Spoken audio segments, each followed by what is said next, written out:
Long ago, Buddhist masters discovered something remarkable. True peace, they realized, was not something to achieve through struggle or effort. It was something already here, hiding in plain sight. Tonight, we will go on a journey through ancient Zen stories that remind us of this truth. Before we begin, feel free to share what time it is and where you're listening from. These are not lessons to memorize or puzzles to solve. They are quiet doorways into understanding, each one offering a different glimpse of the peace that lives within you right now. The masters who first shared these stories knew that truth cannot be forced or grasped. So there is nothing you need to do except listen. So settle in now. Let your breathing slow and deepen. There is nowhere else you need to be. Relax.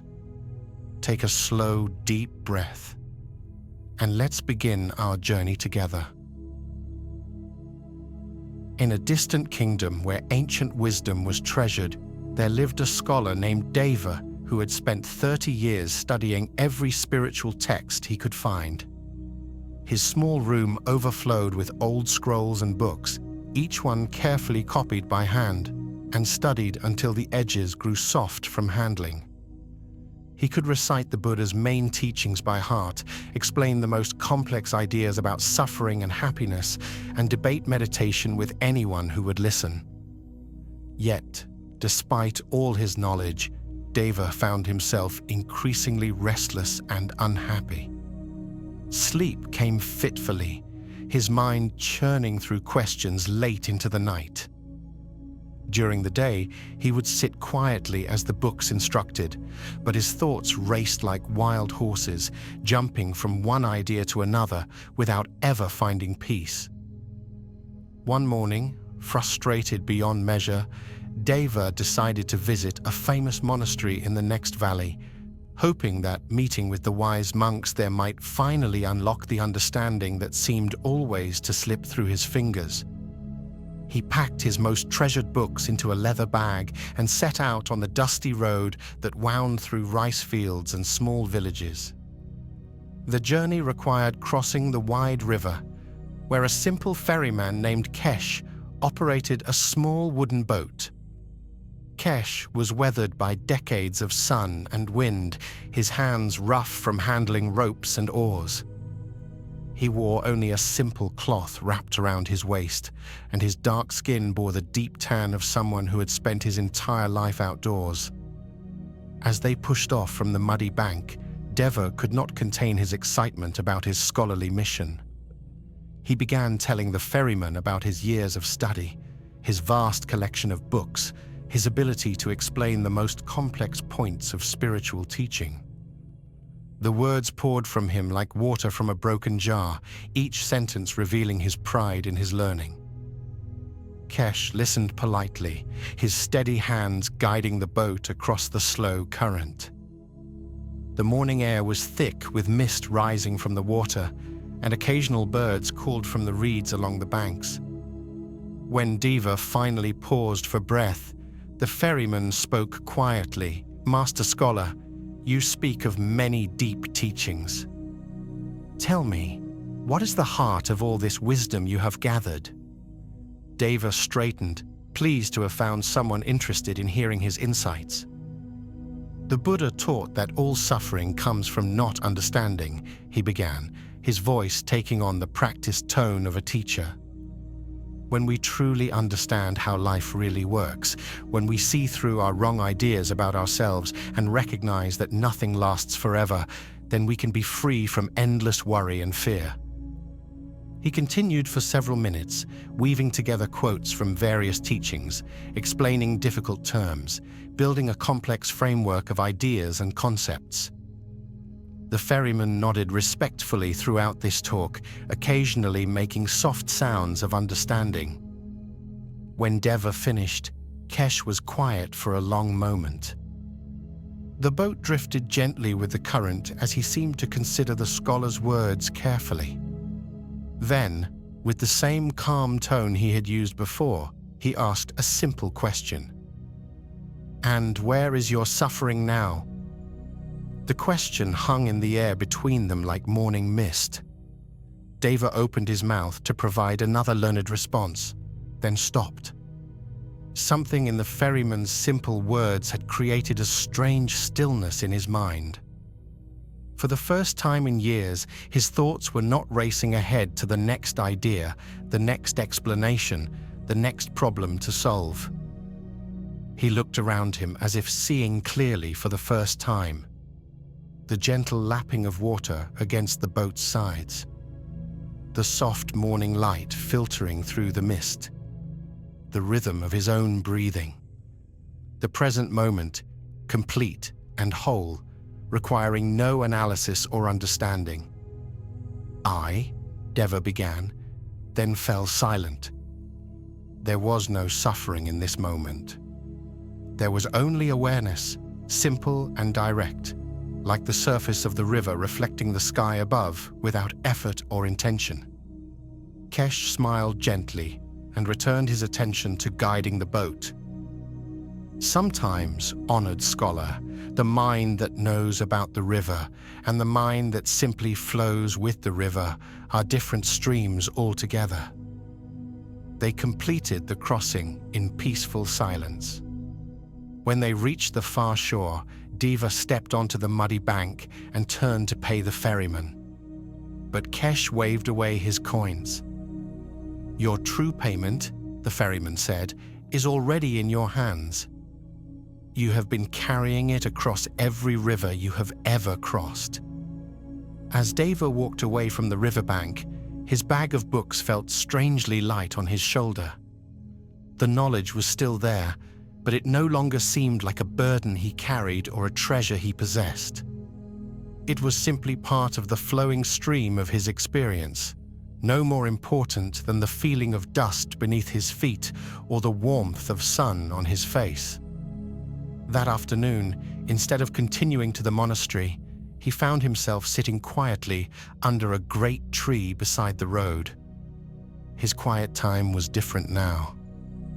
Instead of trying to use techniques or achieve special states of mind he had read about, he simply sat a day. His mind still produced thoughts, but they arose and passed away like clouds in an endless sky, neither grasped nor pushed away. When evening came, Deva realized he had been sitting for hours without feeling the need to move, without struggling with restlessness or sleepiness, without trying to be anywhere other than exactly where he was. The peace he had been seeking in thousands of books had been present all along, waiting patiently beneath the surface of his searching. In Zen Buddhism, this moment of recognition is called seeing directly into the mind. It is not something that can be learned from books or achieved through thinking hard. It is the immediate recognition of what is already present, like suddenly noticing that you have been breathing all along without thinking about it. The Buddha taught that suffering is created by our resistance to what is. When the mind is constantly analyzing, comparing, seeking to understand or improve the present moment, it creates a sense of separation from direct experience. We begin to live in our thoughts about life, rather than in life itself. This does not mean that study and learning are useless. Deva's years of reading had prepared the ground of his understanding. But knowledge becomes wisdom only when it dissolves into direct experience, like salt dissolving into water. The ferryman Kesh understood something that no amount of reading could convey, that peace is not found in ideas about peace, but in the immediate recognition of what is already peaceful within us. Consider your own relationship with understanding. How often do you find yourself thinking about your experience rather than simply having it? How much energy goes into analyzing emotions rather than feeling them? Planning for happiness rather than noticing the contentment that may already be present? The river in this story represents the natural flow of awareness itself. When we stop trying to direct this flow and simply allow ourselves to be carried by it, we discover that the very thing we were seeking was the awareness with which we were seeking.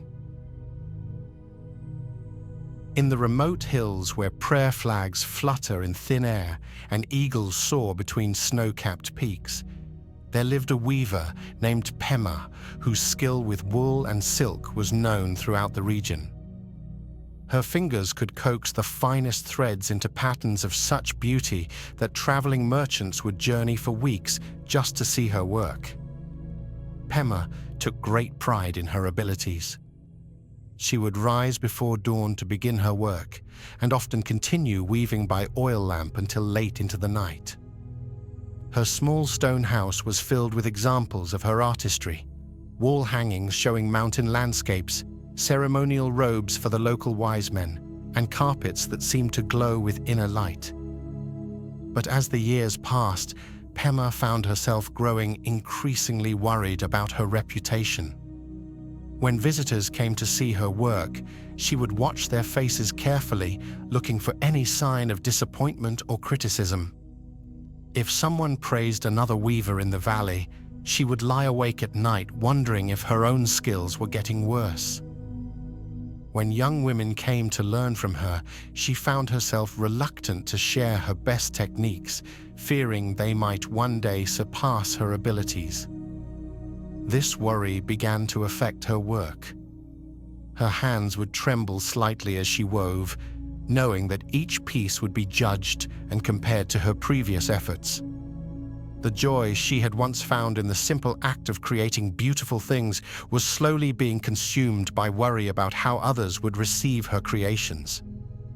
One autumn morning, as golden light streamed through her window and touched the half-finished tapestry on her loom, Pema received an unexpected visitor.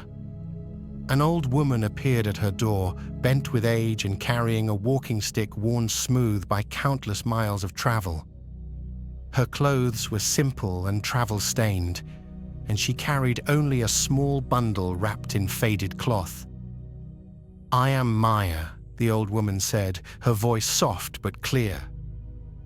"I have traveled far to see the work of the famous weaver Pema.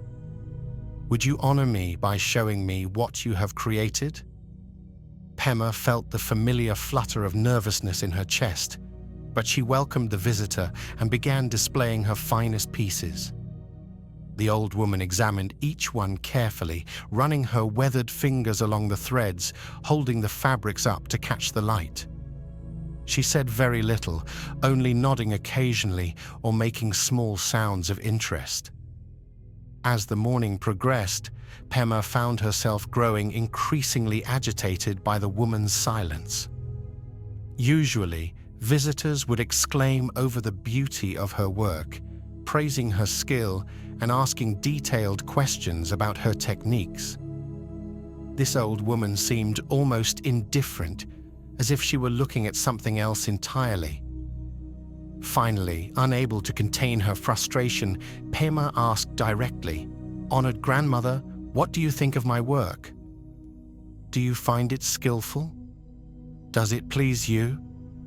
Maya set down the piece she had been examining and looked at Pema with eyes that seemed ancient beyond her years. "Child," she said gently, "your work is indeed beautiful. Your skill is obvious to anyone who looks. But tell me, who is this weaver named Pema who is so concerned about what I think?" The question struck Pema like a physical blow. She opened her mouth to answer, then closed it again. Of course she knew who Pema was. "I am Pema," she said, but even as the words left her mouth, they sounded strange and hollow. "Yes," Maya nodded. "But who is this I that claims to be Pema? Can you show me this Pema? Is she in your hands that weave so skillfully? Is she in your eyes that see colors and patterns? Is she in your mind that worries about what others think?" Pema felt a strange confusion, like the feeling of waking from a vivid dream and not being sure which world was real. She looked at her hands, rough from years of working with wool and silk. Were these hands Pema?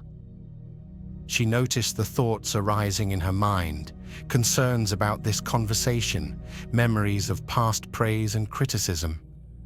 Were these thoughts Pema? "I don't understand," she whispered. Maya smiled with endless compassion. "Look very carefully, dear child.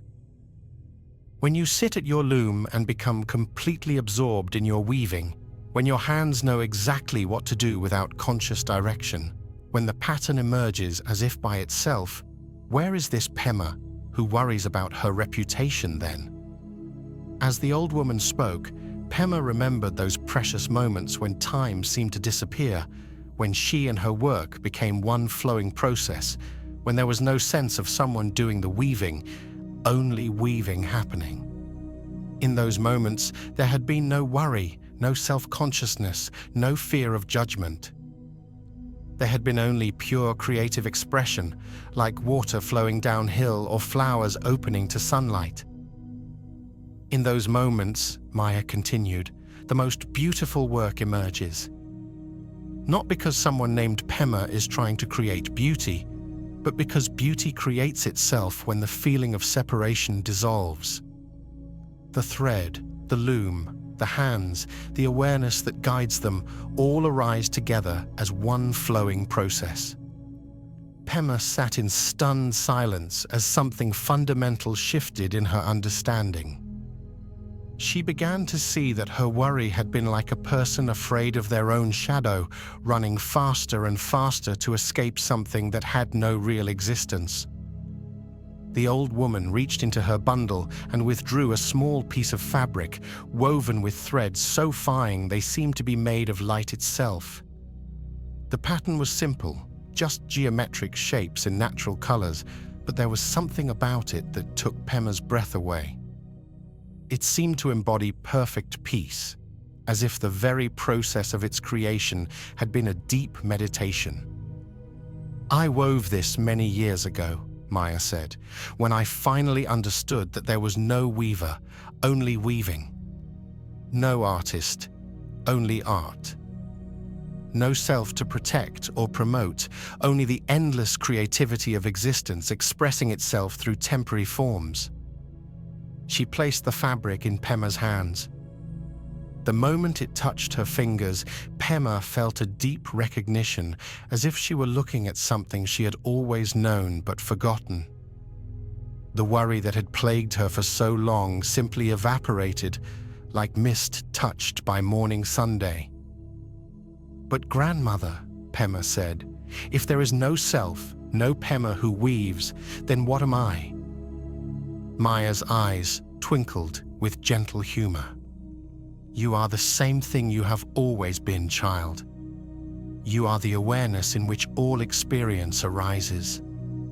The thoughts calling themselves Pema, the hands that weave, the beauty that emerges from your work, the worry about reputation, the peace that comes when worry dissolves, all of this appears within the same vast, open space of knowing.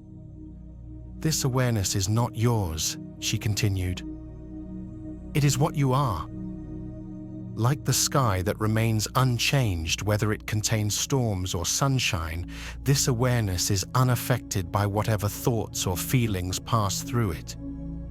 The person you thought you were is like a cloud in this sky, temporary and changing, while the sky itself is limitless and free." Pema spent the rest of that day with the old woman, not talking much, but sitting together in comfortable silence. As evening approached, Maya prepared to continue her journey. Before leaving, she gave Pema one final teaching. "Remember, dear one, that the goal is not to eliminate the sense of being Pema. That would be like trying to eliminate clouds from the sky. The clouds have their beauty and their purpose. The understanding is simply to recognize that you are the sky, not the cloud. From this recognition, even the cloud called Pema becomes light and playful, no longer a burden to be protected, but an expression of the same limitless creativity that weaves all of existence. After Maya left, Pema returned to her loom with a heart transformed. Her work became even more beautiful, but in a completely effortless way. There was no longer anyone there trying to create something impressive, only the natural intelligence of creation expressing itself through skilled hands and an open heart. Visitors still came to see her work, and she received their praise and criticism with equal calm. Like weather passing through an open window, their opinions touched her awareness, but did not stick or create trouble. She had discovered what Zen Buddhism calls seeing through the separate self, not the elimination of personality or individual expression, but the recognition that these are temporary patterns arising within an infinite field of awareness. This teaching about the separate self is one of the most profound insights of Buddhist wisdom. It does not mean that we cease to exist or that our individual lives don't matter. Rather, it means recognizing that what we truly are is far vaster and more free than the limited identity we usually take ourselves to be. Most of our suffering comes from trying to protect and promote a self that exists only in our imagination. We worry about our reputation, defend our opinions, and struggle to maintain an image of who we think we should be. But when we look closely, as Pema did, we discover that this solid sense of self is more like a rainbow, beautiful and vivid, but without substantial existence. In your own experience, notice how much mental energy goes into maintaining and defending your sense of self. How often do you feel hurt when someone doesn't appreciate your efforts? How much time is spent worrying about what others think of you? These are not character flaws, but natural results of identifying with something that seems solid, but is actually empty of independent existence. The Buddha taught that all phenomena, including our sense of personal identity, are empty of inherent existence. They arise through causes and conditions, like waves on the ocean, appearing separate but never actually divided from the whole. When this is truly understood, not just intellectually, but in the depths of our being, suffering becomes optional and peace becomes our natural state.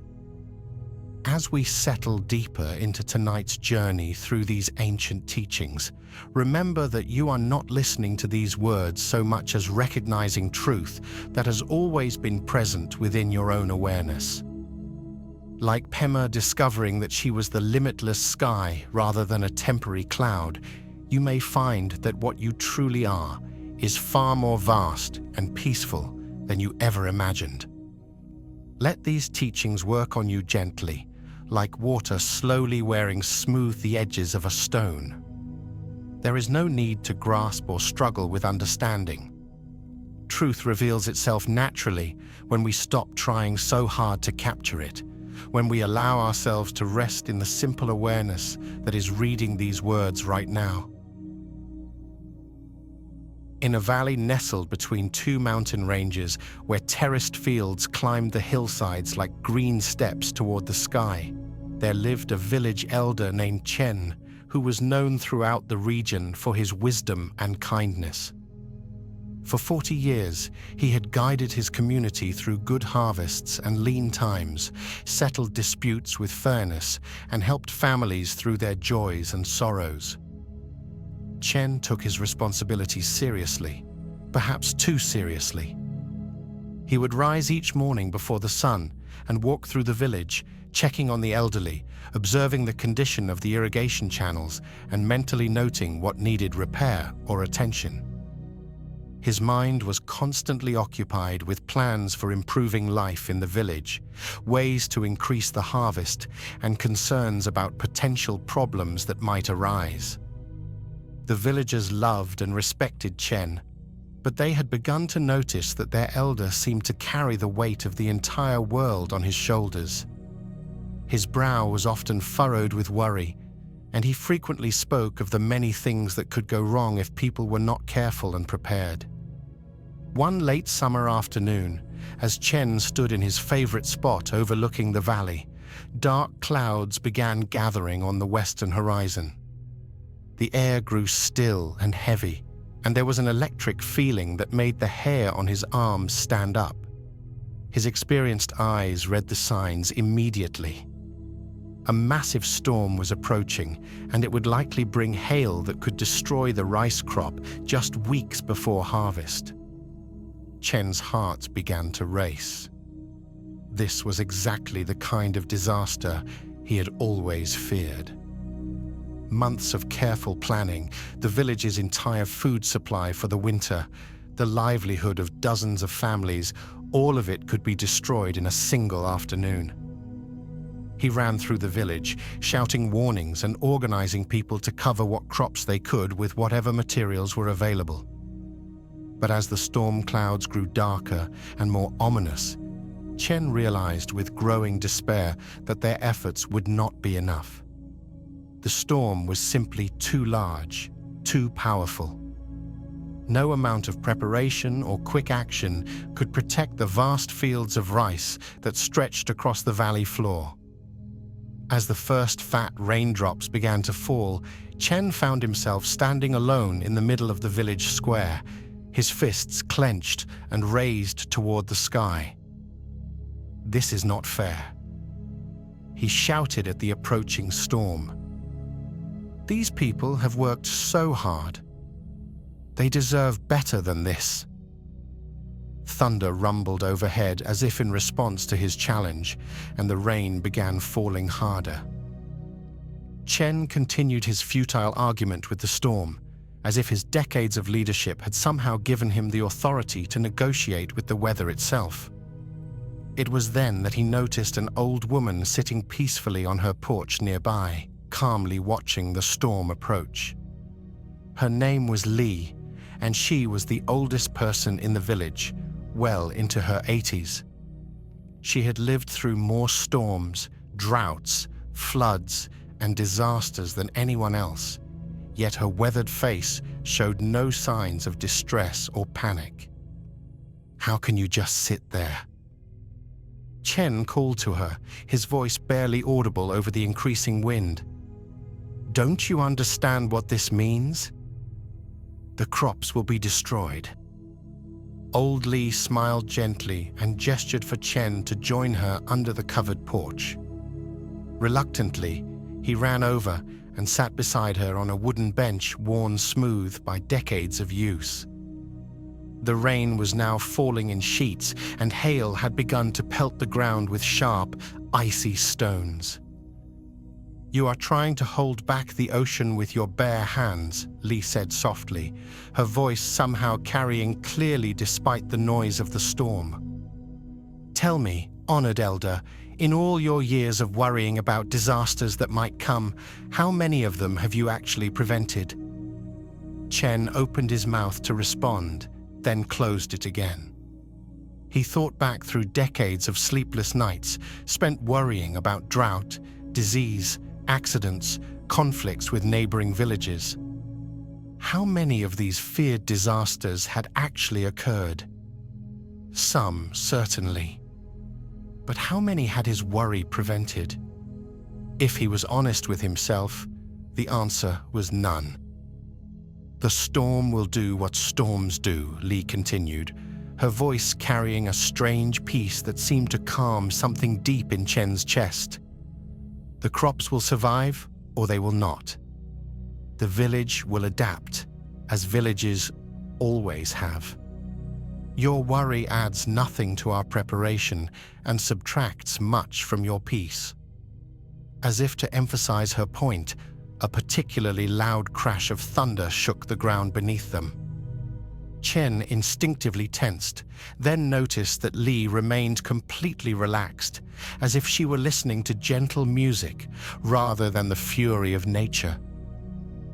"But if I don't worry," Chen protested, "if I don't try to control and plan for everything, then who will?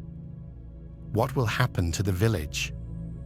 Li turned to look at him with eyes that held the depth of someone who had seen the wheel of fortune turn many times.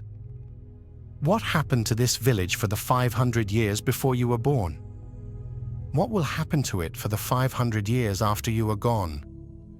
The question struck Chen like a physical blow. In his desire to be a good leader, he had somehow convinced himself that the village's survival depended entirely on his constant vigilance and control. But of course, the village had existed long before him and would continue long after him. Generation after generation had faced storms, famines, wars, and countless other challenges, and somehow life had continued. As this realization settled into his awareness, Chen felt something loosen in his chest, as if a tight knot that had been there for years was finally beginning to unwind. He looked out at the storm raging across their valley and, for the first time, saw it simply as a storm. Not as a personal enemy or a test of his leadership, but as a natural force following its own ancient patterns. "What do I do then?" he asked quietly. "How do I care for the village without carrying this burden?" Li was quiet for a long moment, listening to the rain drumming on the roof above them. "When you plant rice," she said finally, "you prepare the soil as best you can. You plant the seeds with care. You tend the young plants and keep the water channels clear. But you do not try to control the rain or command the Sunday. You do what is yours to do, then trust the larger forces to do what is theirs. The wise farmer plants in spring and harvests in autumn. He does not plant in winter because he wants rice sooner, and he does not skip autumn because he fears the work of harvesting. He works in harmony with forces much greater than himself." As Chen sat listening to these simple words, he felt a profound shift in his understanding. He had been trying to be responsible for things that were never his responsibility, while perhaps neglecting the things that truly were. His job was not to control the weather or guarantee perfect outcomes, but to prepare wisely and respond skillfully to whatever arose. The storm raged for another hour, then moved on as suddenly as it had arrived. When Chen and Li emerged from the porch, they discovered something remarkable. While some fields had indeed been damaged by hail, the majority of the rice crop had survived. The quick thinking and preparation of the villagers, combined with simple good fortune, had prevented the total disaster Chen had feared. But more importantly, Chen realized that even if the crop had been completely destroyed, the village would have found a way to survive and rebuild, just as it had countless times before. His worry and desperate attempts to control the uncontrollable had added nothing to their actual safety and had subtracted much from his own peace of mind. From that day forward, Chen continued to serve as the village elder, but with a completely different approach. He still planned carefully and prepared for difficulties, but he did so from a place of calm wisdom rather than anxious control. When problems arose that were beyond his power to fix, he met them with the same peaceful acceptance Li had shown during the storm. This transformation in Chen points to one of Zen Buddhism's most liberating teachings about the nature of control and surrender. The Buddha understood that suffering comes not from external circumstances themselves, but from our resistance to circumstances we cannot change. When we spend our energy fighting against forces much larger than ourselves, we exhaust our inner peace while accomplishing nothing of practical value.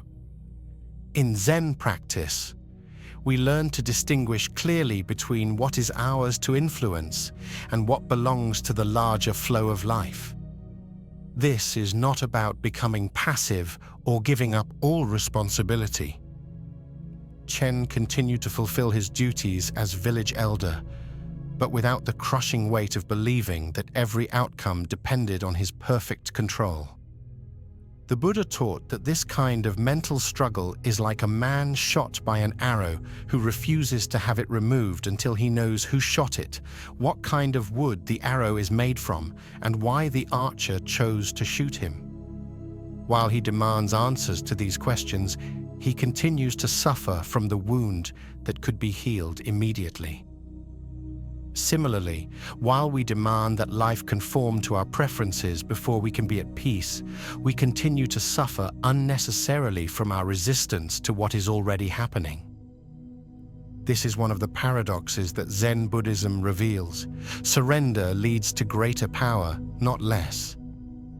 When we stop wasting energy on battles we cannot win, we have much more strength available for the work that actually makes a difference.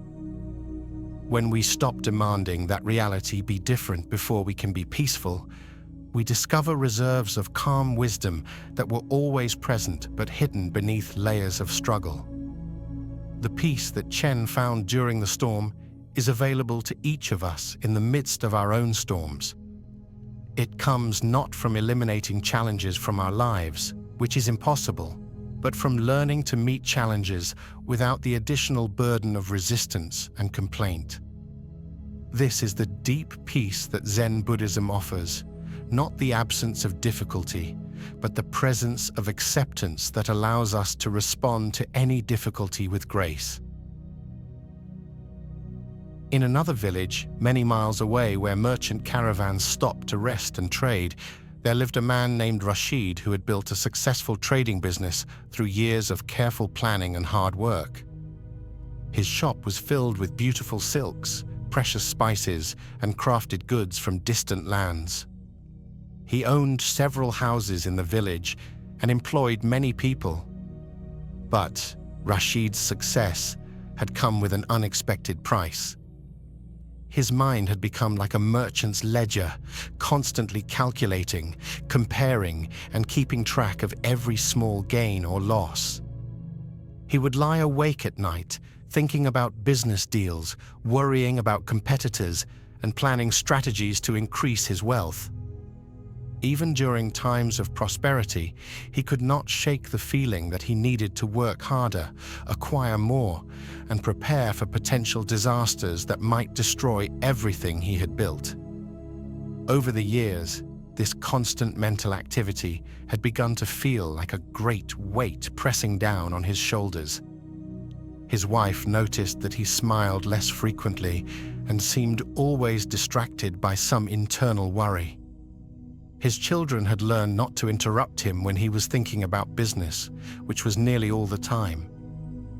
One evening, as Rashid sat in his shop counting the day's earnings and planning the next day's activities, an old traveling monk appeared at his door. The monk's robes were faded and patched, and he carried nothing but a simple walking stick and a small bowl for receiving food. "Peace be with you, brother," the monk said in a gentle voice. "I am traveling to the monastery in the next valley and wonder if I might rest here for the night. I have no money to offer, but I can share some stories from my travels if you would welcome the company." Rashid looked up from his coins, annoyed at the interruption. His first impulse was to direct the monk to the public inn, but something in the old man's peaceful demeanor made him reconsider. Business had been good that day, and perhaps showing hospitality to a holy man would bring good fortune. "You are welcome to sleep in the back room," Rashid said somewhat grudgingly. "There is bread and tea in the kitchen." As the monk settled in for the evening, Rashid returned to his calculations. But he found himself distracted by the stranger's presence. There was something about the old man's complete contentment with his simple possessions that puzzled and slightly irritated the merchant. How could anyone be happy with so little? Didn't he worry about tomorrow? About security? About what would happen when he became too old to walk from village to village? Unable to concentrate on his business plans, Rashid eventually joined the monk in the kitchen, where the old man was sipping tea and gazing peacefully out the window at the stars. "You seem troubled, brother," the monk observed. "Your hospitality is generous, but I sense your mind is carrying a heavy burden." Despite himself, Rashid found the words spilling out of him. He told the monk about his business concerns, his worry about competition, his fear that all his success could disappear if he didn't remain constantly vigilant. He spoke of his desire to provide security for his family and his frustration that no amount of wealth ever seemed to be enough to guarantee that security. The monk listened with complete attention, nodding occasionally, but mostly just receiving Rashid's words with compassionate silence. When the merchant finally finished his long recital of worries, the monk was quiet for several moments. "Tell me," the monk said finally, "when you walk through the village carrying your heavy bags of goods to and from the market, do you also carry stones in your pockets?" Rashid looked confused. "Of course not." "Why would I carry stones? They would only make my load heavier for no purpose." The monk smiled gently. "And yet, I notice you carry many stones in your mind. Worry about tomorrow's business, fear about last month's losses, concern about what your competitors might do, anxiety about disasters that may never happen. These mental stones add nothing of value to your life, yet they make every day's journey much heavier." The merchant sat in stunned silence as the truth of this observation penetrated his awareness. He had never thought of his constant worries as optional burdens, like stones he could choose to carry or leave behind. They felt so much like necessary parts of being responsible that he had never questioned their value. "But surely," Rashid protested, "a successful merchant must think ahead, must plan and prepare and worry about potential problems. How else can business succeed?" The monk nodded thoughtfully. "There is wisdom in planning and prudence in preparation. But tell me, when you lie awake at night worrying about a deal that might go wrong, does this worry make the deal more likely to succeed? When you spend your energy fearing that a competitor might undercut your prices, does this fear actually protect you from competition?" Rashid considered this carefully. When he was honest with himself, he had to admit that his sleepless nights of worry had never once prevented a business problem or created a successful outcome. The planning and preparation he did during working hours was indeed valuable, but the mental churning that continued during his rest time served no practical purpose. The mind that is constantly looking ahead to future problems or behind to past mistakes, the monk continued, cannot fully attend to present opportunities. Like a man trying to walk forward while looking over his shoulder, such a mind often stumbles over blessings that lie directly in its path. As if to illustrate this point, the monk gestured toward the window where a magnificent full moon had risen above the mountains, bathing the village in silver light. "How long has this moon been shining tonight while we have been sitting here talking?" Rashid realized with surprise that he had not once noticed the beautiful night sky, even though he had been sitting next to the window for nearly an hour. His mind had been so occupied with thoughts of business that he had missed the simple wonder of the present moment. "This is what I mean about mental stones," the monk said softly. "They take up so much space in our awareness that we have little room left for the gifts that each moment offers freely. The worries we carry achieve nothing practical, yet they steal our capacity for peace and joy." The merchant felt something shifting inside his chest, as if a tight fist that had been clenched for years was finally beginning to open. "But how does one set down these mental burdens?" he asked. "They feel so much a part of me that I cannot imagine my mind without them." The monk was silent for a long time, sipping his tea and gazing at the moonlit landscape. Finally, He spoke in a voice so quiet that Rashid had to lean forward to hear.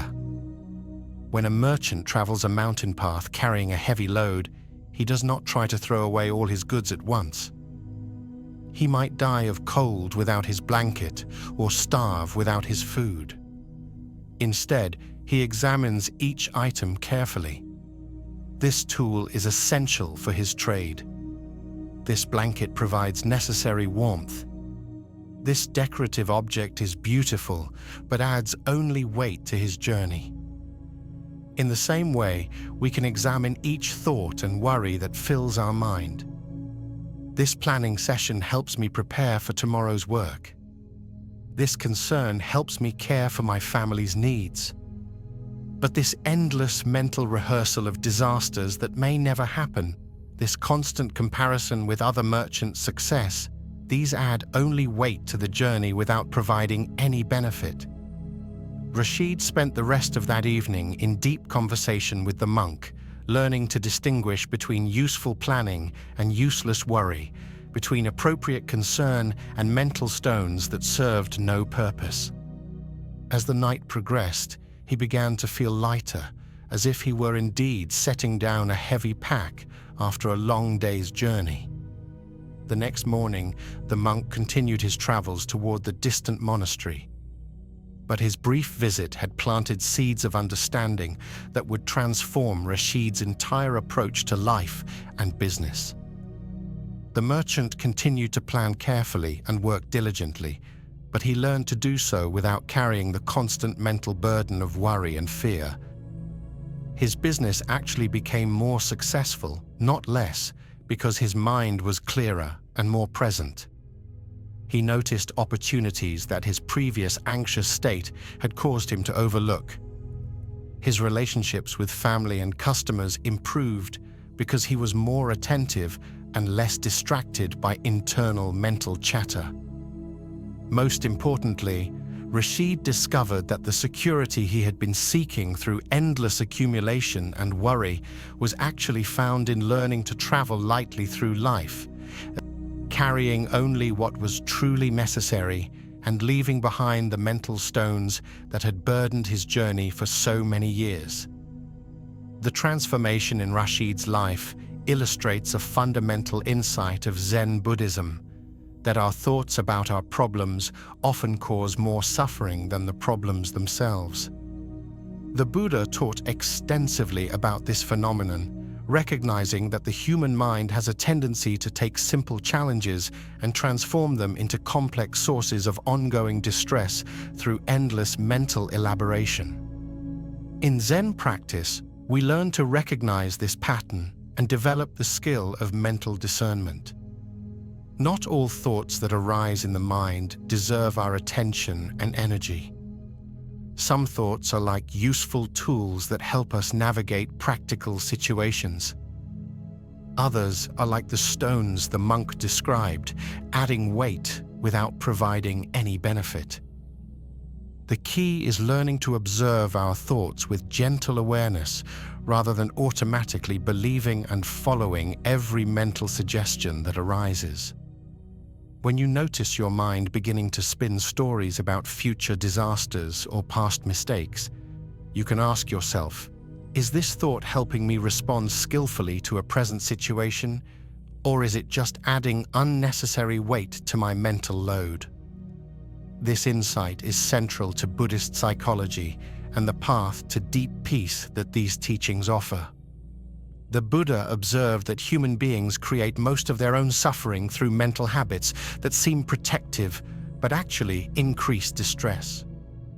Learning to identify and release these habits is like learning to travel through life with a much lighter pack.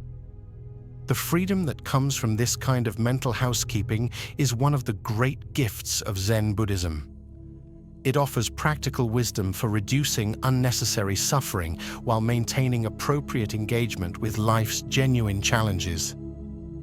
When we learn to travel lightly through our days, carrying only the thoughts and concerns that actually contribute to skillful living, we discover reserves of peace and energy that were always available but hidden beneath layers of mental clutter. This is the deep peace that these ancient teachings point toward, not the peace of having no problems, but the peace of meeting problems without the additional weight of mental resistance and elaboration. In this lightness of being, we find that life's inevitable challenges can be navigated with grace, wisdom, and even moments of joy that would be impossible when the mind is burdened with unnecessary stones.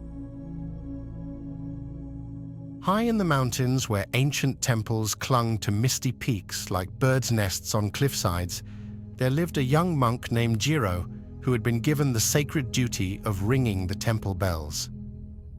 Each day at dawn, noon, and dusk, he would climb the wooden steps to the bell tower and strike the great bronze bell with a heavy wooden mallet, sending its deep voice rolling across the valleys below.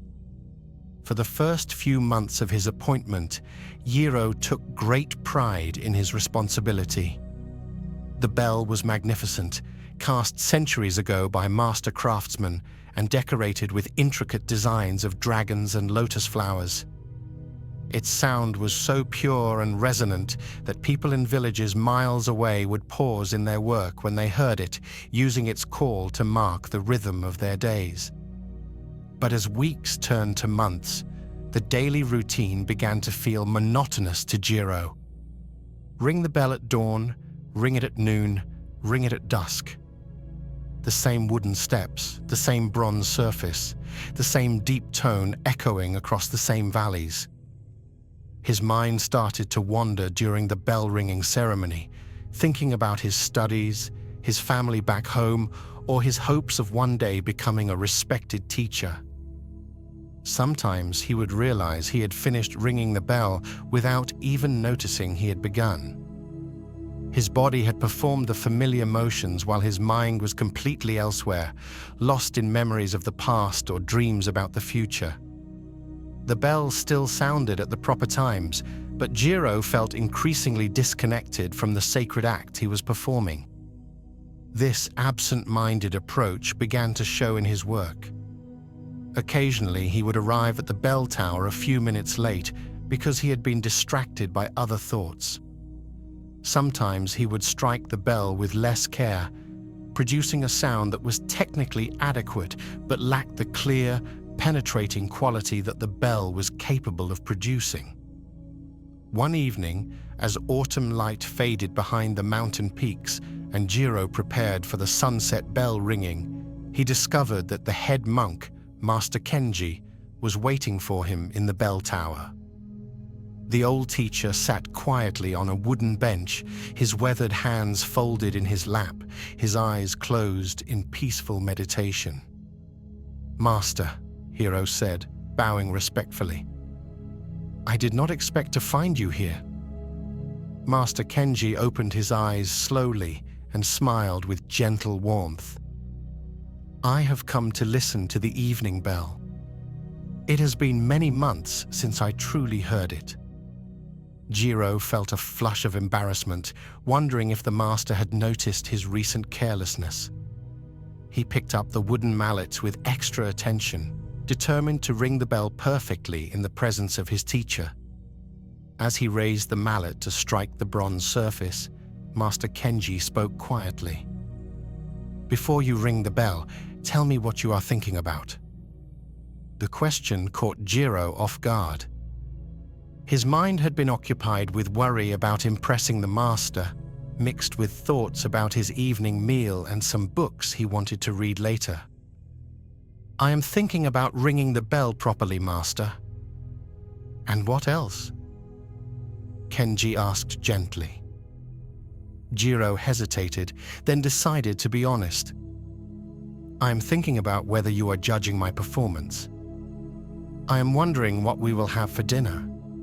I am remembering a conversation I had yesterday with another monk. I am planning what I will study tonight." Master Kenji nodded with understanding rather than criticism. "And where is the bell in all of these thoughts?" The question struck Jiro like a physical blow. He looked at the great bronze bell hanging silently before him and realized that despite standing next to it with mallet in hand, the bell itself had been completely absent from his awareness. His mind had been so busy with other concerns that he had no room left for the very thing he was supposed to be honoring with his complete attention. "The bell is not in my thoughts at all," Jiro admitted quietly. "Then how can you truly ring it?" Master Kenji asked. "How can you honor this sacred instrument if you are not present with it? How can you create the sound that the villagers depend on if your mind is somewhere else entirely?" The master stood and approached the bell, running his weathered hand along its decorated surface with obvious reverence. This bell was cast by artisans who devoted months of their lives to creating something worthy of calling people to prayer. The bronze was mined by workers who spent days in dark tunnels. The designs were carved by craftsmen who poured their artistic skill into every detail. Generations of monks have struck this bell with complete attention, understanding that each ring was a prayer, a blessing, a moment of sacred connection between earth and sky. "When you ring this bell while thinking about dinner," Kenji continued, "you are not really ringing it at all. You are making noise while your attention is elsewhere. The bell deserves better. The villages that depend on its call deserve better. And you deserve the peace that comes from being fully present with your sacred work." Jiro felt tears begin to well in his eyes as he understood the depth of what he had been missing. He had been treating his bell ringing as a chore to get through rather than an opportunity for spiritual practice and service to others. "Master, how do I learn to be truly present with the bell?" Kenji smiled and gestured toward the bronze surface. "Begin now. Before you strike, spend a moment really looking at the bell. Notice its color, its weight, the way the evening light plays across its surface. Feel the mallet in your hands, the smoothness of the wood, the balance of its weight. Listen to the silence that exists before sound begins." Following his teacher's guidance, Jiro set down his racing thoughts and brought his complete attention to what was actually present in that moment. He saw the bell as if for the first time, noticing details in its decorative dragons that he had never observed despite looking at them hundreds of times. He felt the wooden mallets grain against his palms and noticed the way its weight distributed through his hands and arms. "Now," Master Kenji said softly, "ring the bell from presence, not from habit." When Jiro struck the bronze surface with his full attention engaged, something miraculous happened. The sound that emerged was deeper, clearer, and more resonant than any he had ever produced. It seemed to arise not just from the bell, but from the complete attention he had brought to the moment. The tone rolled across the valleys below with a quality of presence that seemed to carry peace to everyone who heard it. As the sound faded into silence, Jiro stood in wonder at what he had experienced. The same bell, the same mallet, the same tower, but everything had been transformed by the quality of attention he had brought to the simple act of creating sound. "This is the difference," Master Kenji said quietly, "between doing something and being present while doing it. The first accomplishes the task. The second transforms both the task and the person performing it into something sacred." From that evening forward, Jiro's approach to his bell-ringing duties was completely transformed. Each time he climbed the wooden steps to the tower, he would pause and bring his scattered thoughts back to the present moment. He would notice the feeling of his feet on the steps, the sound of birds in the nearby trees, the quality of light at that particular time of day. Before striking the bell, he would take a moment to appreciate its beauty and honor the centuries of craftsmanship that had created it. He would feel the weight and texture of the mallet and listen to the silence that would soon be filled with sound. When he finally struck the bronze surface, it was with his complete attention and gratitude for the privilege of creating something beautiful. The change in Jiro's presence became obvious to everyone in the monastery. The sound of his bell ringing had a quality of peace and clarity that seemed to bless everyone who heard it. Visitors to the temple would comment on how the bell calls seemed to create a sense of calm that lasted long after the sound had faded. Other monks began asking Jiro to teach them about his approach to mindful attention. Most importantly, Jiro discovered that the presence he cultivated during bell ringing began to extend into every other area of his life. When he swept the temple floors, he was fully present with the broom and the dust and the rhythm of cleaning. When he studied ancient texts, he was completely absorbed in understanding the teachings rather than thinking about other things. When he ate his meals, he tasted his food with full attention rather than consuming it absent-mindedly. This story reveals one of Zen Buddhism's most fundamental teachings about the nature of presence and awakening. The Buddha understood that most human suffering comes from our inability to be fully present with our actual experience. Instead of living our lives directly, we live in our thoughts about our lives, constantly pulled away from the richness of the present moment by mental commentary, planning, worry, and distraction. In Zen practice, we learn that presence is both the path and the destination. When we bring complete attention to whatever we are doing, even the most ordinary activities become opportunities for peace, insight, and connection. Washing dishes with full attention becomes a meditation. Walking down a familiar street with complete presence reveals details and beauty that distracted awareness never notices. The Buddha taught that mindfulness, or present moment awareness, is the foundation of all spiritual development. Without the ability to be fully present with our experience, we cannot develop genuine wisdom about the nature of mind and reality. We cannot cultivate authentic compassion because we are not truly present with other people's suffering. We cannot find lasting peace because we are always mentally somewhere else, chasing after conditions that we imagine will finally make us happy. But when we learn to be fully present, as Jiro did with his bell, we discover that each moment contains everything we have been seeking. The peace we thought we would find in future accomplishments is available right now in wholehearted engagement with present activities. The satisfaction we imagined would come from external achievements is actually found in the quality of attention we bring to whatever we are doing. This does not mean that goals and planning become unimportant, but that they are held lightly rather than becoming obsessions that steal our attention from present experience. Jiro continued to improve his skills as a monk and eventually became a respected teacher, but his success came through presence rather than anxious striving. In a prosperous city where merchants traded silk and spices from distant lands, there lived a judge named Master Wei, who was known throughout the region for his strict adherence to the law and his swift, decisive punishments. For 15 years, he had presided over the central courthouse, where citizens brought their disputes and criminals faced justice for their wrongdoings.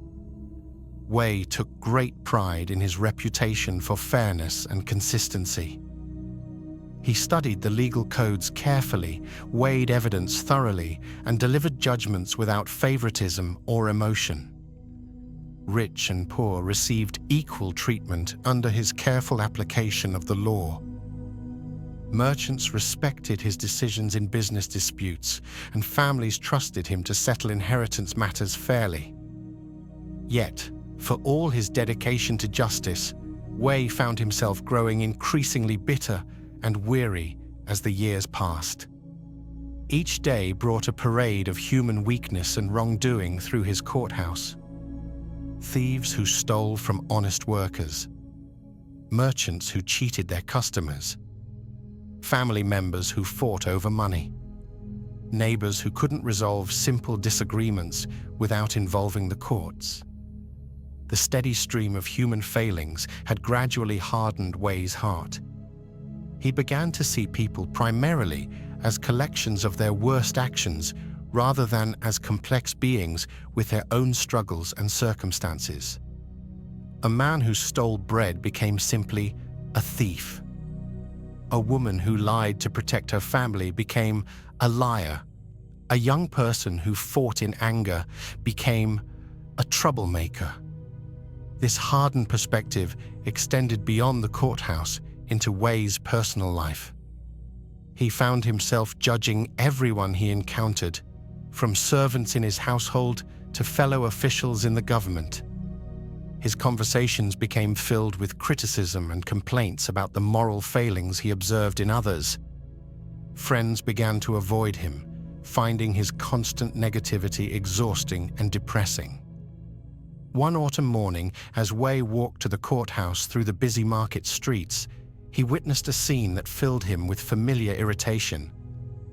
A young man was running frantically through the crowd, pushing past people and knocking over baskets of fruit and vegetables. Merchants shouted angrily as their goods scattered across the dusty ground. Wei's immediate reaction was disgust at this obvious display of selfishness and disrespect. Here was yet another example of the thoughtless behavior that plagued society. The young man clearly had no consideration for others, no respect for people's hard work, no sense of responsibility for the damage he was causing. But as Wei prepared to summon the city guards to arrest the troublemaker, an elderly street sweeper who had been quietly cleaning nearby approached him with urgent words. "Honorable Judge," the old man said breathlessly, "that young man is not causing trouble for its own sake. His wife has gone into labor with their first child, but there are complications. The midwife sent him running to fetch the physician who lives on the other side of the market. He fears for both his wife's life and his unborn child's." Wei stopped in his tracks, his anger suddenly replaced by confusion.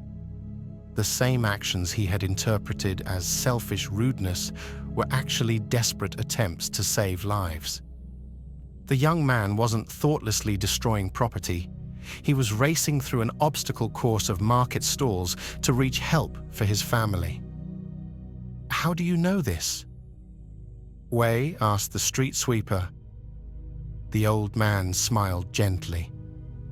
"I have been cleaning these streets for 40 years, honored judge. I have learned to watch and listen before I judge.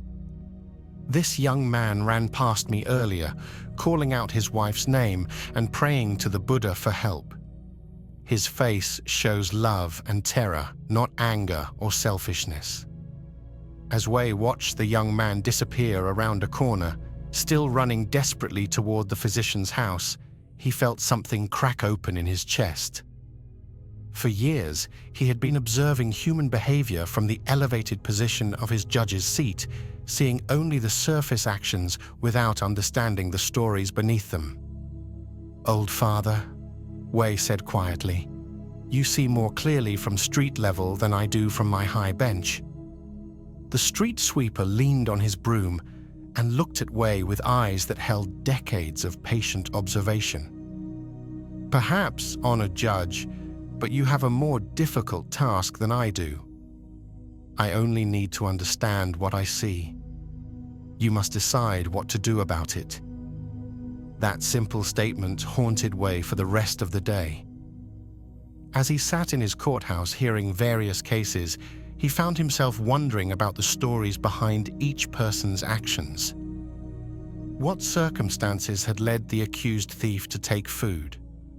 What pressures had caused the merchant to bend the truth? What pain might be driving the family members who fought so bitterly over their inheritance? This new way of seeing began with small observations. Wei noticed that the man accused of stealing grain had thin children and desperate eyes. The woman who had lied about a debt had bruises on her arms that suggested trouble at home. The young people involved in a fight were from different parts of the city where tensions had been growing over limited work opportunities. None of these observations excused the illegal behavior, but they revealed it as part of larger human stories filled with complexity, suffering, and difficult choices. Wei began to see that his role as a judge was not simply to punish wrongdoing, but to understand the conditions that created wrongdoing and respond in ways that might address deeper problems. That evening, Wei sought out the old street sweeper and found him finishing his work as the sun set behind the market stalls. "Old father," Wei said, bowing respectfully, "I have been thinking about your words all day. How do you maintain such patience and understanding when you see so much human folly and weakness?" The street sweeper set down his broom and gestured for Wei to sit with him on a stone bench near a small shrine dedicated to the Buddha's compassion. Oil lamps flickered in the growing darkness, and the sounds of the market settling into evening quiet surrounded them. "Many years ago," the old man said, "I was much like you are now. I saw people's mistakes and failures, and I judged them harshly.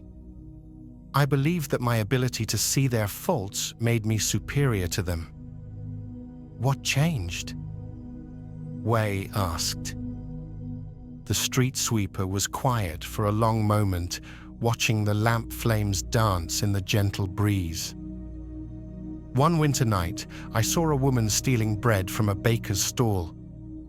My first thought was to call for the guards, but something made me follow her instead. She took the bread to a small hut at the edge of the city where she lived with her elderly mother and 3 young children. The mother was ill, the children were thin with hunger, and the woman herself looked as if she had not eaten in days. She broke the stolen bread into small pieces and gave it all to her family, keeping none for herself. As I watched through the window, I realized that I had been seeing her action as theft, but she was seeing it as the only way to keep her family alive. Both views were true, but mine was incomplete. I was judging her from the comfort of my own security, without understanding her impossible situation." Wei felt tears beginning to form in his eyes as he understood the implications of this teaching. "What did you do?" "I left money outside her door that night, enough to buy food for several days. But more importantly, I began to see every person I encountered as someone with their own story, their own struggles, their own reasons for doing things I might not understand." The old man turned to look directly at Wei with compassion that held no trace of judgment. "This does not mean excusing harmful behavior or abandoning the need for justice. But it means recognizing that understanding must come before judgment, and compassion must guide whatever actions we take." Over the following months, Wei's approach to his judicial duties was completely transformed. He began asking different questions during court proceedings, seeking to understand not just what people had done, but why they had done it and what circumstances had shaped their choices. This deeper inquiry revealed patterns Wei had never noticed before. Many thefts were driven by desperate poverty that could be addressed through community assistance. Many conflicts arose from misunderstandings that could be resolved through patient dialogue. Many harmful behaviors were expressions of pain or fear that could be healed through compassion rather than punishment alone. Wei's sentences became less about punishment and more about restoration and healing. When possible, he directed offenders toward assistance, education, or community service that addressed underlying problems. He worked with local officials to improve conditions that contributed to crime and conflict. Most remarkably, the crime rate in Wei's jurisdiction began to decline significantly. When people felt understood rather than simply condemned, they were more likely to accept responsibility for their actions and make genuine efforts to change. When underlying problems were addressed, the behaviors that stemmed from them naturally decreased. The transformation in Wei's judicial practice points to one of Zen Buddhism's most profound teachings about the nature of compassion and understanding. The Buddha taught that true wisdom comes not from judging others, but from understanding the conditions that shape all human behavior, including our own. When we see someone acting in ways we disapprove of, our immediate reaction is often to label them as bad, selfish, or wrong. But this quick judgment prevents us from seeing the fuller picture of their situation. Like Wei watching the young man run through the market, we observe the surface behavior without understanding the deeper story that gives it meaning. In Zen practice, this quality of understanding is called seeing with compassionate eyes.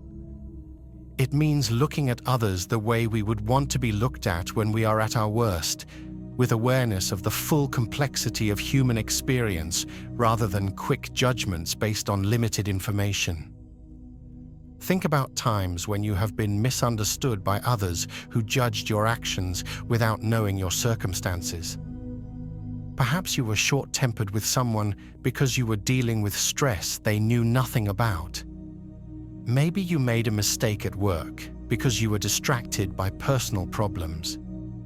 In those moments, you likely wished that others could see beyond your behavior to understand the fuller context of your situation. The Buddha taught that all beings want to be happy and free from suffering, just as we do.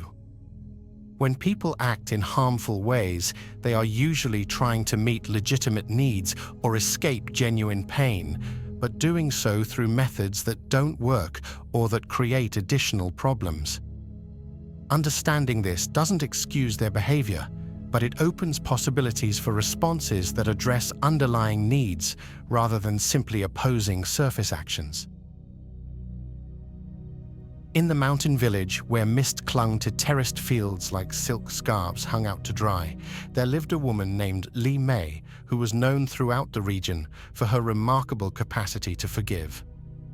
No matter how badly people treated her, no matter what disappointments or betrayals she experienced, she seemed to maintain a heart that held no bitterness or resentment.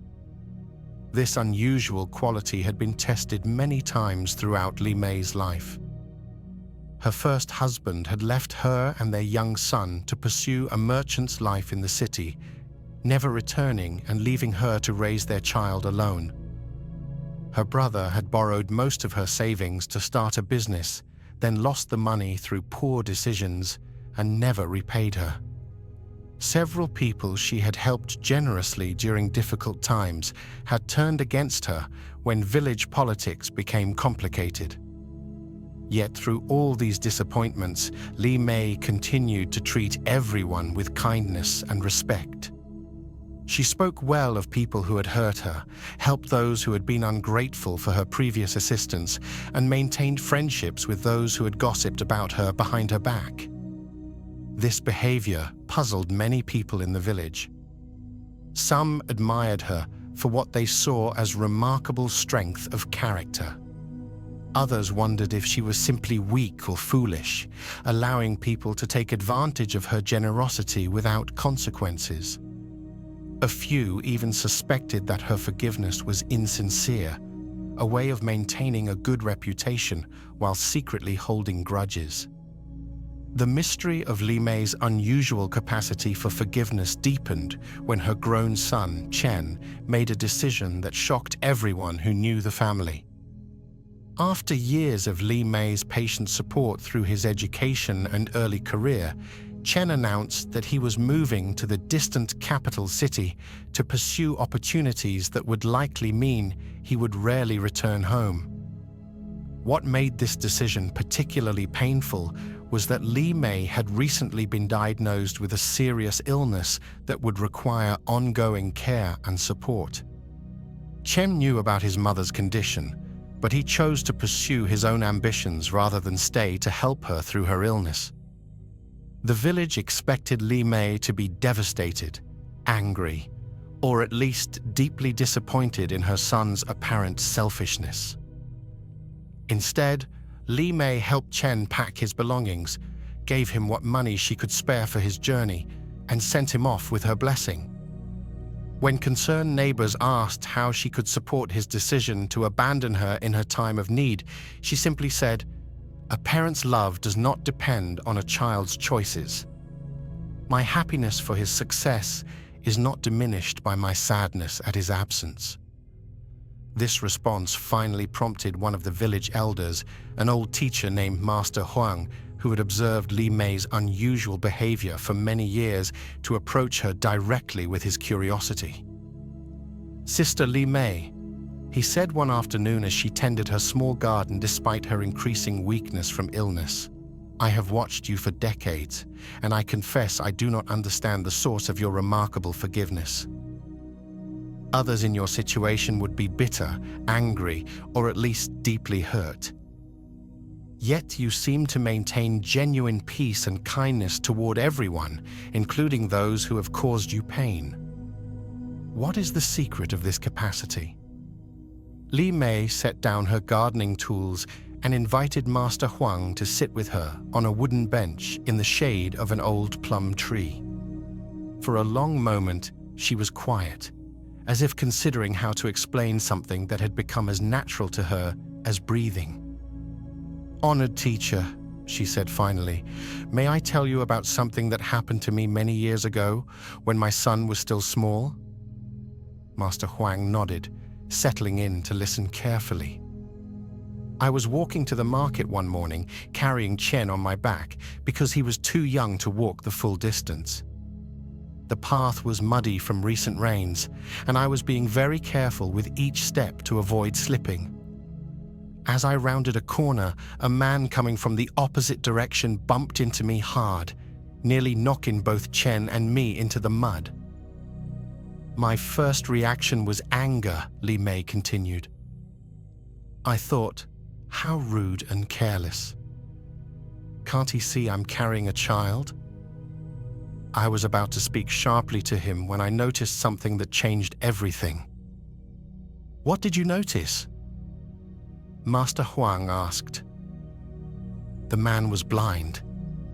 He was using a walking stick to feel his way along the path, but the recent rain had created new puddles and obstacles that confused his usual route. When he bumped into me, he was as startled as I was. He immediately apologized profusely and asked if we were hurt. His face showed genuine concern and embarrassment, not carelessness or rudeness. Li Mei paused to watch a bird land in the plum tree above them, its song clear and sweet in the afternoon air. "In that moment," she continued, "I realized that I had been ready to judge and blame someone for an accident that hurt no one, caused by a difficulty I had not even noticed. If I had spoken angrily to him, I would have added unnecessary pain to his already challenging day. More than that, my anger would have been based on a complete misunderstanding of the situation." Master Huang listened with growing understanding, but remained curious about how this single incident could have shaped Li Mei's entire approach to forgiveness. "This experience taught me to ask a different question when people hurt or disappoint me," Li Mei explained. "Instead of asking, 'Why are they treating me this way?' I learned to ask, 'What am I not seeing about their situation?' Instead of assuming their actions were directed at me personally, I began to wonder what difficulties or pain might be influencing their behavior." "So when your husband left, what did you not see?" Master Huang asked gently. Li Mei smiled sadly, but without bitterness.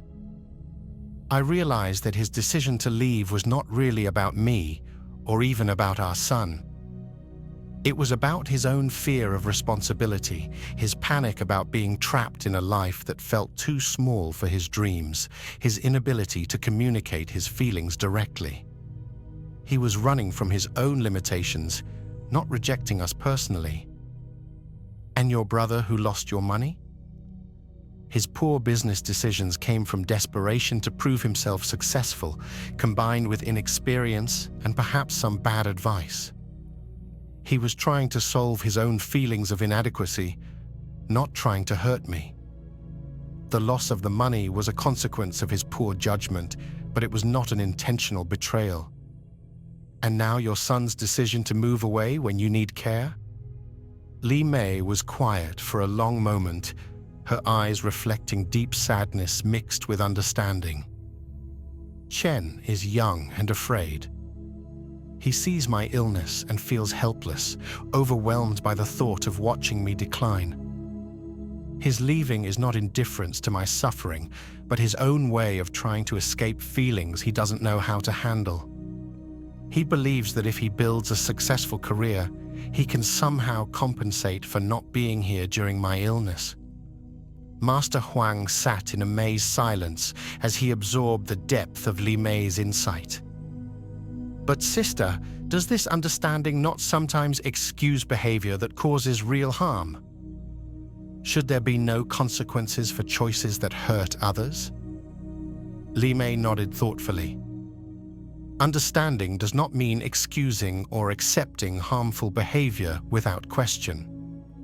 If my husband had wanted to return, we would have needed to address the problems that caused him to leave in the first place. If my brother asks to borrow money again, I would need to consider whether doing so would truly help him or enable him to avoid learning from his mistakes. But understanding does free me from carrying anger and resentment that would only add to the suffering already present in these situations. When I understand that people's hurtful actions usually stem from their own pain or limitations rather than malice toward me, I can respond from wisdom and compassion rather than from wounded pride or desire for revenge. Most importantly, she continued, this understanding allows me to love people despite their mistakes and limitations, just as I hope to be loved despite my own. We are all doing the best we can with the understanding, resources, and emotional capabilities we have at any given moment. Sometimes our best is not very good, but it is still our best. The conversation with Master Huang took place just months before Li Mei's illness progressed beyond her ability to care for herself. Word of her condition eventually reached Chen in the distant capital, and he returned home filled with guilt and regret about his decision to leave. He expected to find his mother angry or hurt by his absence during her greatest time of need.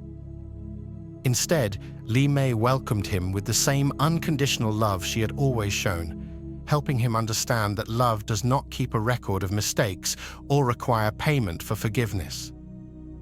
She spent her final weeks teaching him the same wisdom about compassion and understanding that had shaped her own life, ensuring that her capacity for forgiveness would continue through him long after she was gone. Li Mei's story reveals one of the deepest teachings about compassion in Zen Buddhism. The Buddha understood that forgiveness is not primarily about other people's behavior, but about freeing ourselves from the burden of carrying resentment and anger. When we truly understand the conditions that shape everyone's actions, including our own, forgiveness becomes a natural response rather than a difficult spiritual achievement. Most of us have been taught to think about forgiveness as something we do for other people, a kind of gift we give to those who have wronged us. But Li Mei discovered that forgiveness is actually something we do for ourselves, a way of releasing the mental and emotional weight of holding grudges and nursing wounds. The key insight in her approach was recognizing that most harmful behavior stems from pain, fear, confusion, or limitation rather than malice. When someone hurts us, they are usually trying to meet their own legitimate needs or avoid their own suffering, but doing so in ways that don't work or that create additional problems. The Buddha taught that holding on to anger is like grasping a hot coal with the intention of throwing it at someone else. You are the one who gets burned. Li Mei had learned to set down the coal, not because the other person deserved her forgiveness, but because she deserved the peace that comes from not carrying hot coals around in her heart. The deep peace that these teachings offer comes not from eliminating difficult people from our lives, which is often impossible, but from learning to meet difficulty with understanding rather than reactive anger. In this understanding, we find that forgiveness is not a burden we must carry, but a freedom we can claim, releasing ourselves from the prison of resentment to discover the natural compassion that was always available beneath our wounded pride. In a bustling trading city where caravans arrived daily from distant kingdoms carrying precious goods, there lived a silk merchant named Han who had built his entire identity around his success in business.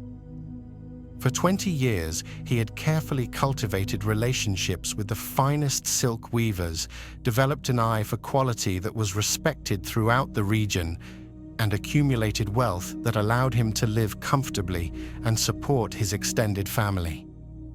Han's shop was filled with bolts of silk in every imaginable color and texture.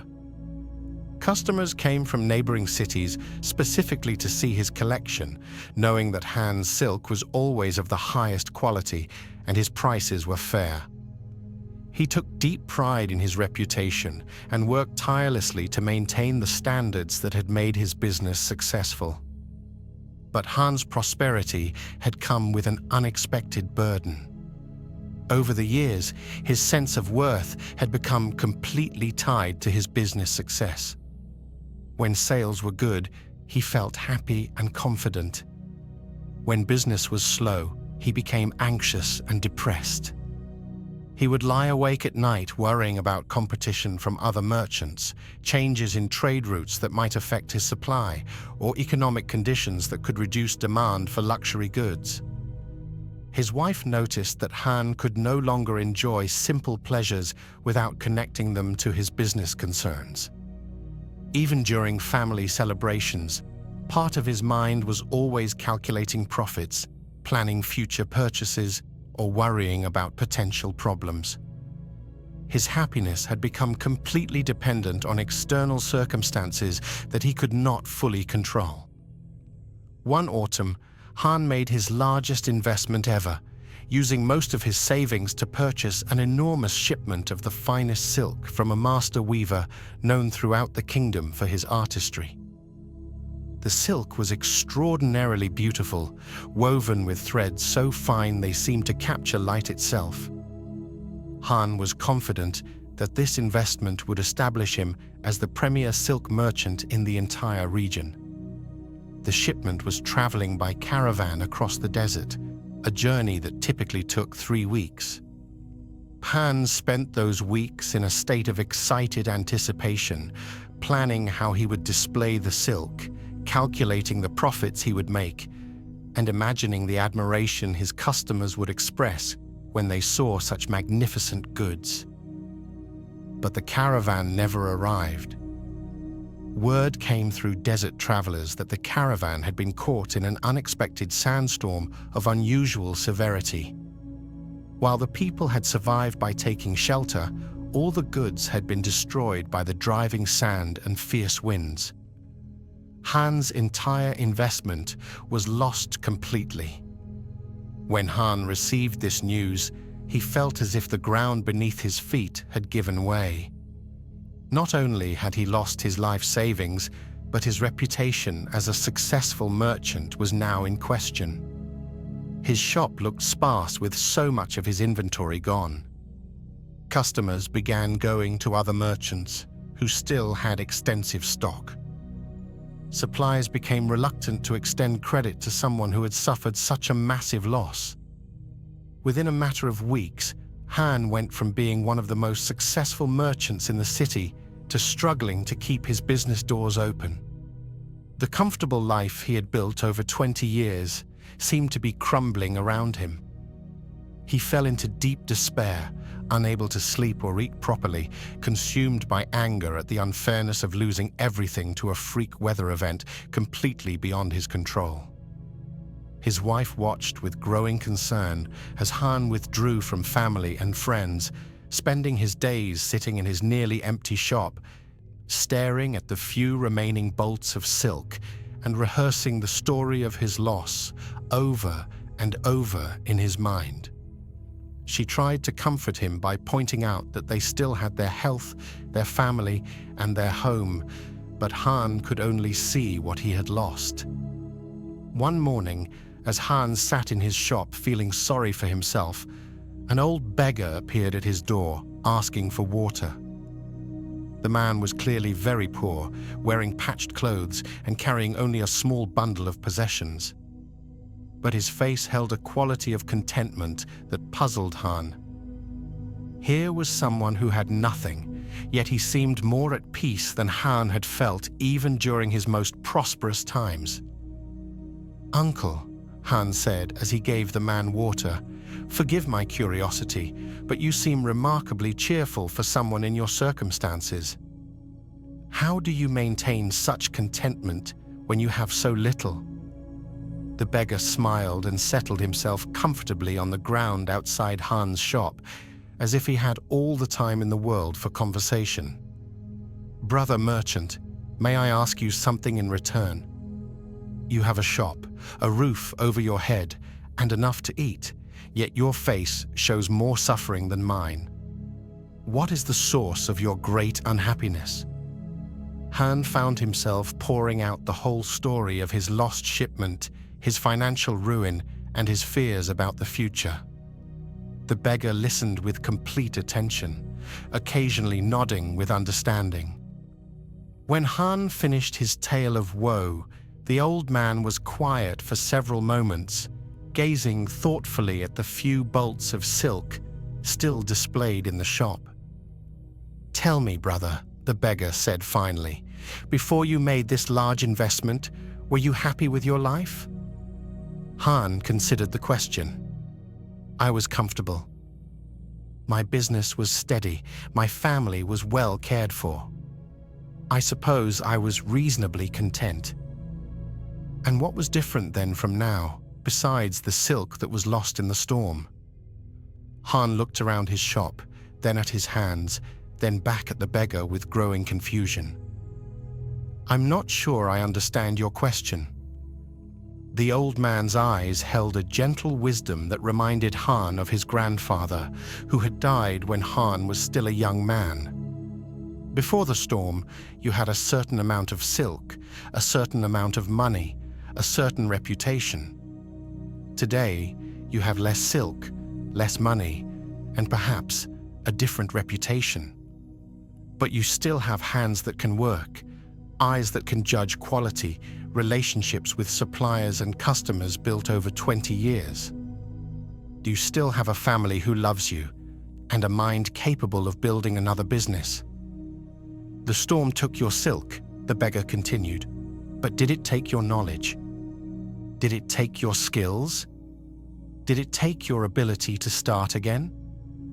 Han opened his mouth to protest that starting again was impossible at his age, with his debts, in his circumstances. But as he began to speak, he realized that the old man's questions were revealing something important about the nature of his suffering.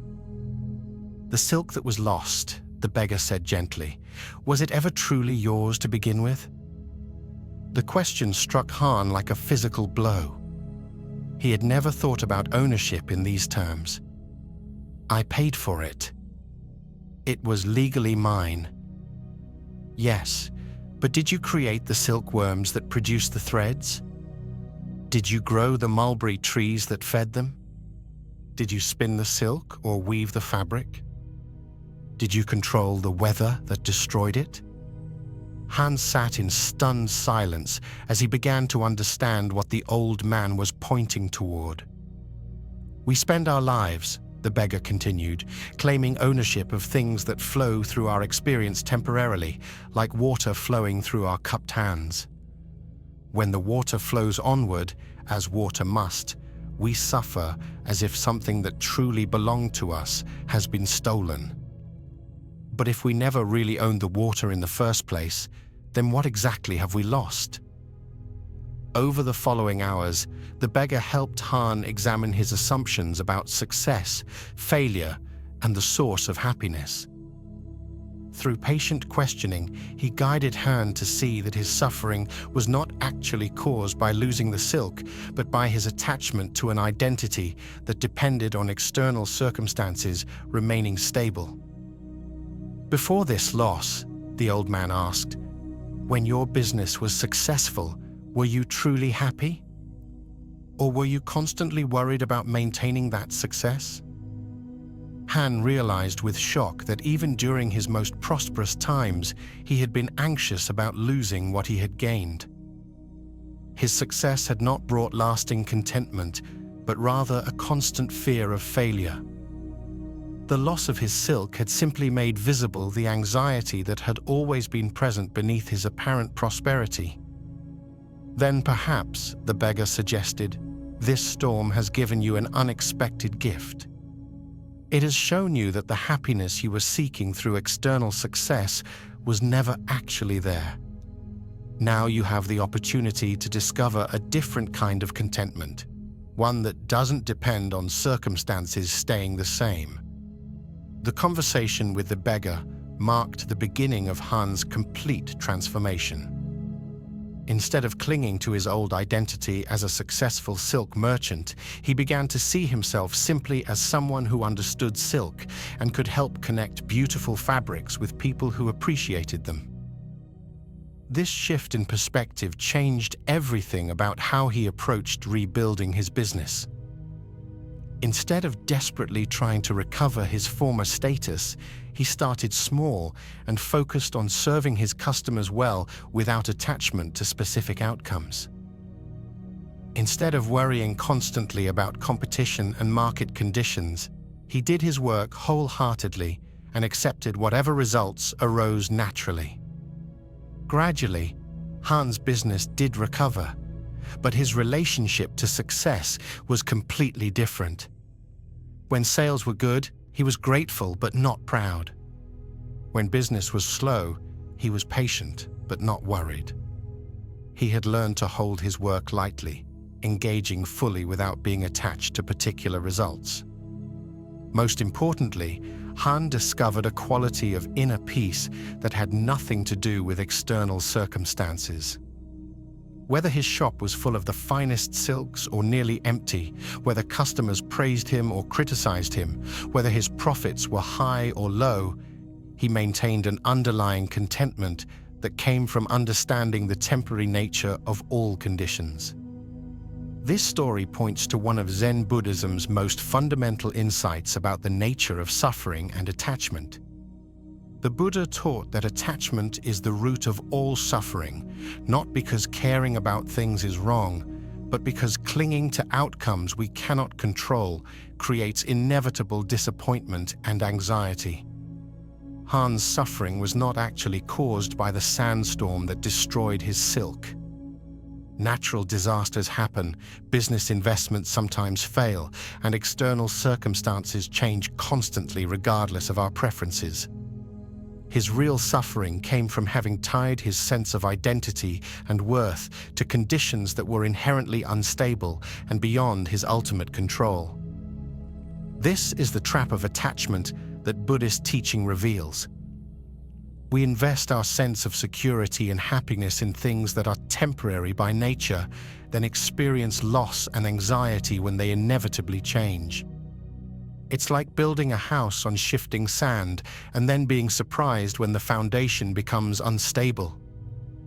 Material possessions will come and go, circumstances will rise and fall, reputation will shift with the winds of fortune, but the peace that arises from understanding impermanence becomes the one treasure that no external storm can ever destroy. By the shores of a peaceful lake where morning mist rose like incense from the still water, there lived a fisherman named Tao who had practiced his craft for most of his adult life. Each day before dawn, he would push his small wooden boat into the calm water and spend the morning hours casting his nets in the quiet solitude that he had always treasured. For many years, Tao found deep satisfaction in his simple life. His catches were usually adequate to feed his family and sell a few fish in the village market. He knew every curve of the shoreline, every seasonal pattern of the fish, every subtle change in weather that might affect his success. His wants were modest, and his life felt complete in its simplicity.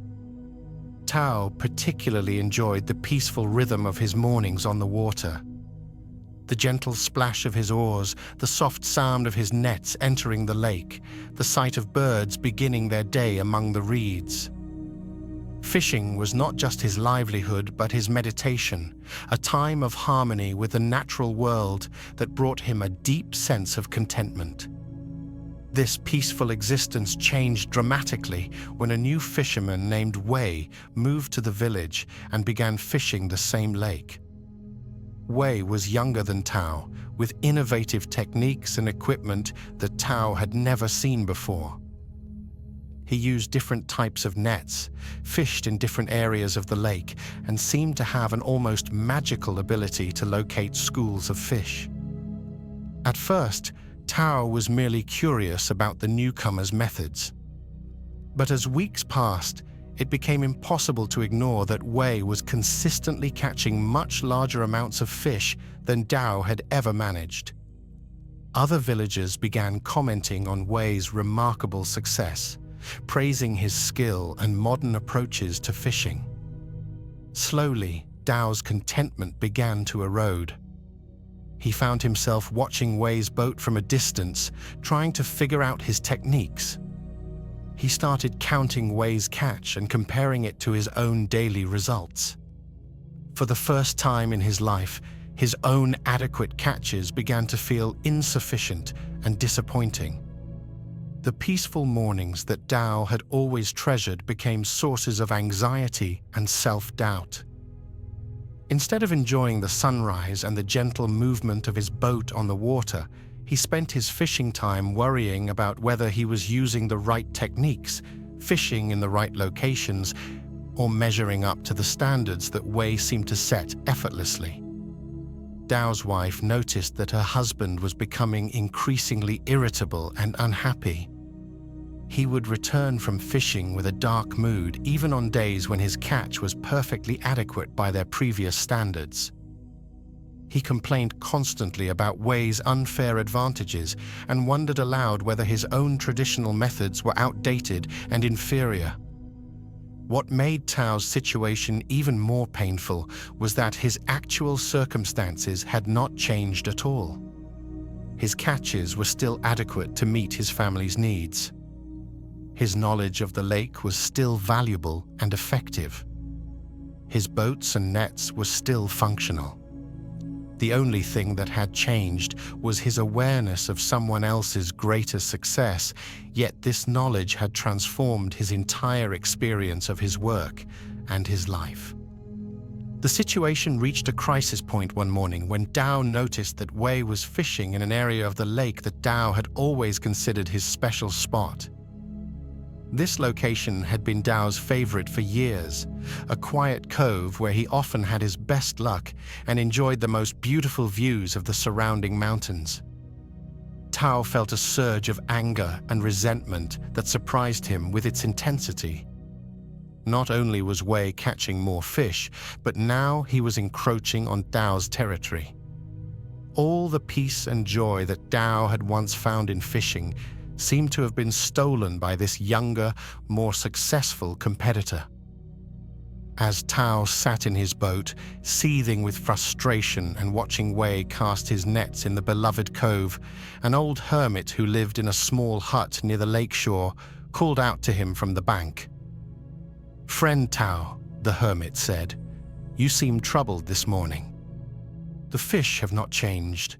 The lake has not changed. Your boat and nets have not changed. What is different?" Tao paddled over to the shore and climbed out of his boat, grateful for someone to talk to about his frustrations. "Old uncle, a new fisherman has come to our lake, and his catches put mine to shame. I feel like everything I thought I knew about fishing is worthless compared to his modern methods." The hermit, whose name was Lao, had lived by the lake for many decades and was known in the village for his quiet wisdom and peaceful demeanor. He invited Tao to sit with him on a smooth rock near the water's edge. "Tell me, brother Tao," Lao said gently, "before this new fisherman arrived, how did you feel about your life?" Tao thought back to those mornings just a few months earlier when he had pushed his boat into the lake with eager anticipation for the day ahead. "I was happy. I loved the peaceful mornings, the feeling of working with my hands, the satisfaction of providing for my family. Fishing felt like a form of prayer, a way of connecting with the natural rhythm of life." "And has the lake forgotten how to give you fish?" Lao asked. "No, my catches are about the same as they always were." "Has your family's need for fish increased?" "No, we still need the same amount of food as before." "Has your knowledge of this lake suddenly become useless?" Tao paused, realizing that his decades of experience were still valuable, still effective in their own way. "No, I still know things about this lake that no one else knows." Lao smiled gently and picked up a small stone from the shoreline. "Tell me, brother, is this stone beautiful?" Tao looked at the stone, which was smooth and gray with interesting patterns created by years of water erosion. "Yes, it has a quiet beauty." Lao reached down and picked up another stone, this one larger and more dramatically colored with streaks of red and gold. "And is this stone beautiful?" "Yes, that one is beautiful too, but in a different way." "Now," Lao said, holding both stones in his palms, "does the beauty of the second stone make the first stone ugly?" The question hung in the air between them like morning mist.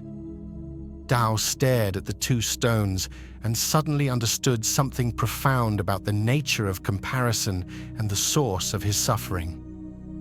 "No," he said quietly. "Each stone has its own beauty.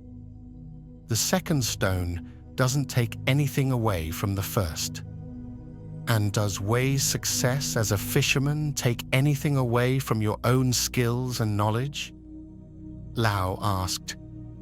Tao felt something shift deep in his understanding. "No, it doesn't. His success doesn't diminish what I know or what I can do. It doesn't change the fact that my methods work well for me and my family's needs." "Then where does your unhappiness come from?" the hermit asked with infinite patience. From comparison, Tao realized with growing clarity. From measuring my life against his instead of appreciating it for what it is. From thinking that his way of fishing somehow makes my way wrong or insufficient. Lao nodded with approval. "The mind that compares is like a person who looks at the moon and feels sad because it is not the Sunday. Both the moon and sun have their own light, their own beauty, their own purpose in the natural order. Neither needs to be like the other to be perfect exactly as it is." The conversation with the hermit marked a turning point in Tao's understanding of his situation. He realized that his suffering had nothing to do with Wei's fishing techniques or success, and everything to do with his own habit of measuring his worth against external standards rather than finding satisfaction in his own authentic relationship with his work.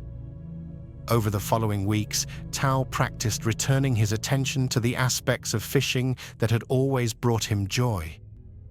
Instead of watching Wei's boat and counting his catches, Tao focused on the feeling of his own boat moving through the water, the satisfaction of his nets filling with fish, the beauty of sunrise over the familiar lake. He discovered that when he stopped comparing his experience to Wei's, The peaceful contentment he had always found in fishing returned naturally. His catches remained adequate for his needs, his family remained well fed, and his mornings on the lake became once again a source of meditation and connection with the natural world. Most remarkably, when Tao released his resentment and comparison, he found that he could actually appreciate Wei's skills without feeling diminished by them. He even began to enjoy occasional conversations with the younger fishermen, learning some new techniques while sharing his own deep knowledge of the lake's patterns and seasons. Tao's story reveals another crucial aspect of how we create unnecessary suffering through mental habits that seem natural but actually work against our well-being. The Buddha taught extensively about the painful trap of comparison and the way it destroys our ability to appreciate what we actually have. Before Wei arrived, Tao's fishing provided everything he needed: adequate income, peaceful solitude, satisfying work, and a sense of connection with nature. None of these genuine benefits disappeared when Wei began fishing the same lake. But Tao's awareness of someone else's greater success made his own perfectly adequate situation feel insufficient and disappointing. The hermit's teaching about the two stones points to a fundamental truth about the nature of value and beauty. In the natural world, diversity is not competition, but harmony. Different flowers don't compete to be the most beautiful flower. Each expresses its own unique form of beauty. Different birds don't try to sing like other species. Each contributes its own voice to the chorus of the forest. The peace that Tao rediscovered came from returning his attention to his own authentic relationship with his work, rather than viewing it through the lens of comparison. This is available to all of us when we remember that our worth is not determined by how we measure against others, but by how fully we engage with our own unique circumstances and opportunities. In Zen practice, this understanding is called just this: the ability to be completely present with our own experience without needing it to be different or better than someone else's experience. In this presence, we discover that the peace we thought we would find through external achievement or competitive advantage is actually available right now through accepting and appreciating what is already here. The illusion of suffering dissolves when we see clearly that pain comes from external circumstances, but suffering comes from our resistance to those circumstances and our attachment to things being different than they are. When we stop feeding the mental habits that create unnecessary suffering, what remains is our natural capacity for contentment, wisdom, and peace that doesn't depend on anything external staying the same. In a quiet valley where cherry trees bloomed each spring like clouds of pink snow, there lived a carpenter named Kenji who had spent 40 years working with his hands to create beautiful and useful things from wood. His workshop was a simple building behind his modest home, filled with tools that he had collected and cared for throughout his long career. Kenji's tools were not the finest or most expensive available. Many had been passed down from his father and grandfather, their wooden handles worn smooth by decades of use. Some he had made himself when he couldn't afford to buy what he needed. Others had been gifts from grateful customers or fellow craftsmen. Each tool carried memories and had its own character, its own perfect purpose in his work. The carpenter took exceptional care of these tools. Each evening after finishing his work, he would clean each saw, plane, and chisel carefully before returning it to its designated place on the workshop walls. He would sharpen blades that had grown dull, oil hinges that had begun to squeak, and repair handles that showed signs of wear. This daily ritual of care was as important to him as the actual woodworking itself. Kenji's approach to his craft was simple and unhurried. He would select each piece of wood carefully, studying its grain and natural character before deciding how it wanted to be shaped. He worked slowly and mindfully, allowing the wood itself to guide many of his decisions about design and construction. His finished pieces were sturdy, elegant, and perfectly suited to their intended purposes. The furniture that emerged from Kenji's workshop had a quality that people immediately recognized but found difficult to describe. His tables and chairs were not ornate or decorated with expensive details, but they felt solid and comfortable in a way that invited people to linger and feel at home. His cabinets and shelves seemed to blend naturally into whatever room they occupied, as if they had always belonged there. Word of Kenji's exceptional craftsmanship spread throughout the region, and people began traveling considerable distances to commission pieces from him. Wealthy merchants offered to pay premium prices for his work. Other carpenters asked him to teach them his techniques or to expand his workshop so he could produce more furniture to meet the growing demand. But these opportunities, which might have excited other craftsmen, left Kenji feeling strangely uncomfortable. The idea of hiring assistants, expanding his workshop, or working faster to meet increased demand seemed to go against everything that gave his work meaning and satisfaction. One day, a particularly persistent merchant named Yamamoto visited Kenji's workshop with an elaborate business proposal. He wanted to open a furniture store in the capital city and sell Kenji's work to wealthy customers who would pay extraordinary prices for handmade pieces. "Master Kenji," Yamamoto said enthusiastically as he examined the carpenter's latest completed table, "your talent is being wasted in this small village. I can introduce your work to customers who would pay 10 times what you charge here. You could become the most famous carpenter in the entire kingdom."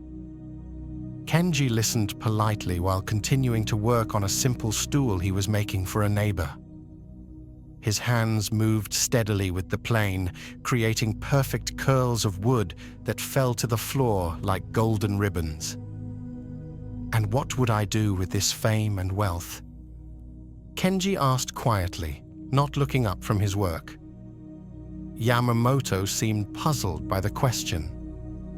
"Why, you could buy the finest tools, the most expensive woods, a larger workshop.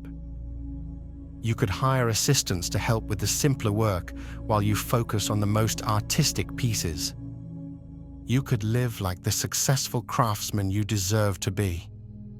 Kenji set down his plane and picked up the stool, examining it carefully in the afternoon light streaming through his workshop window. The piece was simple and unadorned, made from local wood with joinery that would last for generations. It would serve its owner faithfully for decades, providing sturdy support and quiet beauty in equal measure.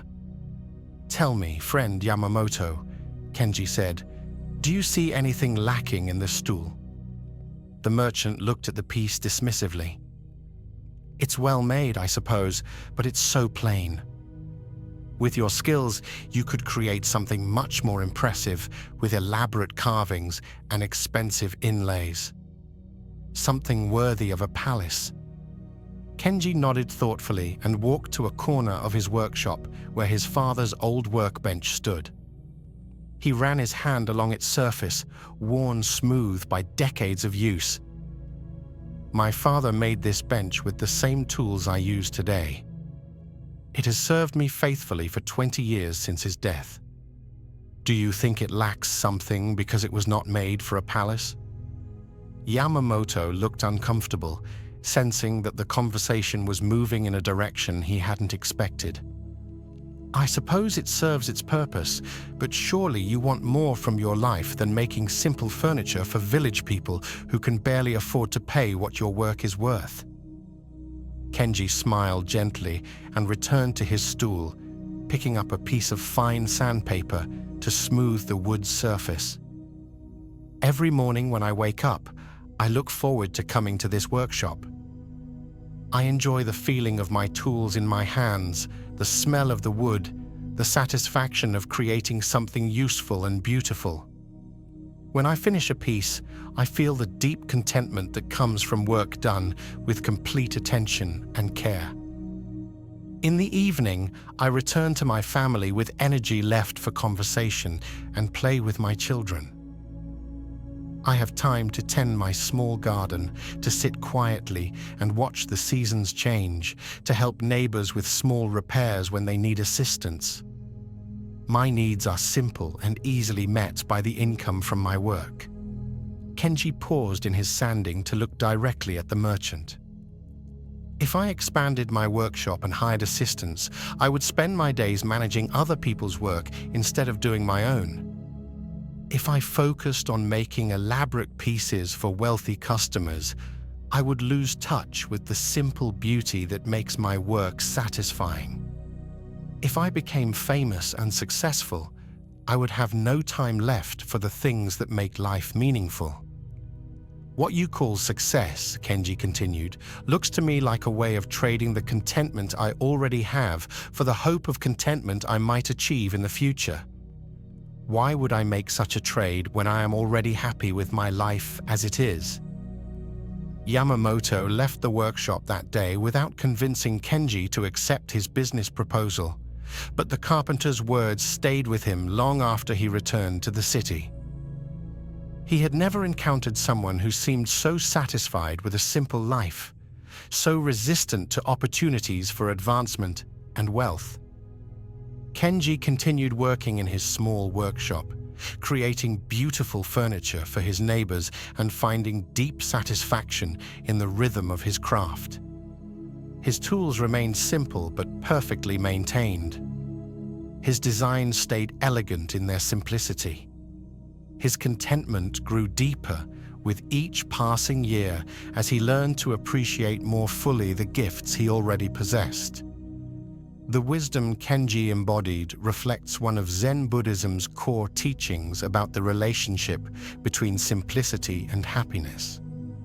The Buddha understood that genuine contentment comes not from acquiring more things, but from fully appreciating what we already have. When our desires are simple and our needs are modest, satisfaction becomes easily achievable and lasting. Most people assume that happiness increases with the accumulation of possessions, achievements, and experiences. But Kenji's story reveals a different truth, that beyond meeting our basic needs, additional complexity often decreases rather than increases our satisfaction with life. More tools would have required more maintenance time. A larger workshop would have created more distractions from the actual woodworking. Fame and wealth would have brought pressures and responsibilities that interfered with the simple joy he found in his craft. This teaching doesn't advocate for poverty or suggest that ambition is always wrong, but it points toward examining our motivations carefully. Are we seeking more because we genuinely need it, or because we've been conditioned to believe that having more automatically leads to being happier? Kenji's contentment came from mastering his craft deeply rather than expanding it broadly, from quality of engagement rather than quantity of possessions. In the heart of the same valley where Kenji worked with his wood and tools, there lived a baker named Hana who rose before dawn each day to prepare fresh bread for her village.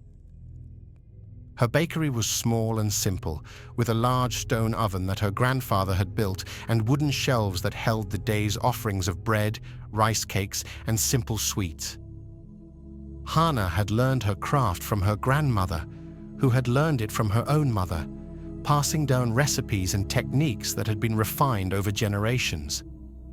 The bread that emerged from Hana's oven was not fancy or elaborate, but it had a quality that made people feel nourished in both body and spirit.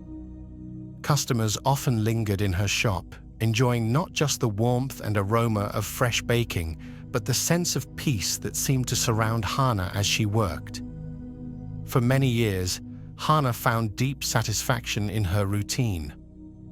She would rise while the stars were still bright, light her ovens, and begin the familiar process of mixing, kneading, and shaping dough. The rhythmic work of her hands, the transformation of simple ingredients into nourishing food, and the gratitude of her customers created a life that felt complete and meaningful. But as trade routes expanded and brought new influences to the valley, Hannah began to encounter ideas that disturbed her previous contentment. Traveling merchants would tell her about bakeries in distant cities that offered dozens of different types of bread and pastries. They described elaborate cakes decorated with sugar flowers, exotic spices from faraway lands, and baking techniques that could create foods she had never imagined. At first, Hannah listened to these stories with simple curiosity. But gradually, they began to plant seeds of dissatisfaction in her mind.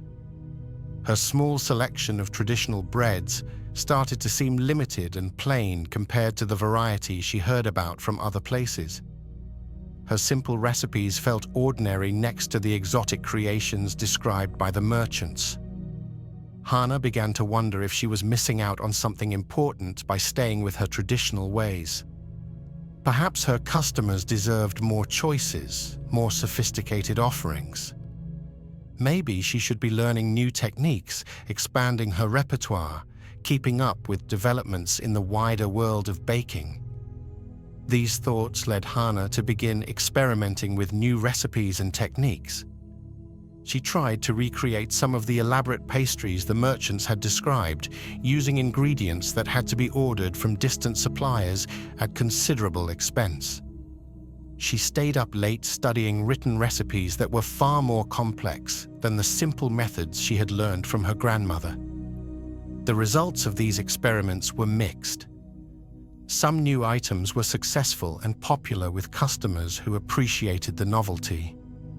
But many were failures that had to be thrown away, wasting precious ingredients and time. More troubling to Hannah was that the joy she had always found in baking began to diminish as her work became more complicated and stressful. The turning point came during a particularly frustrating week when Hannah had attempted to create an elaborate celebration cake for a wealthy family's special occasion.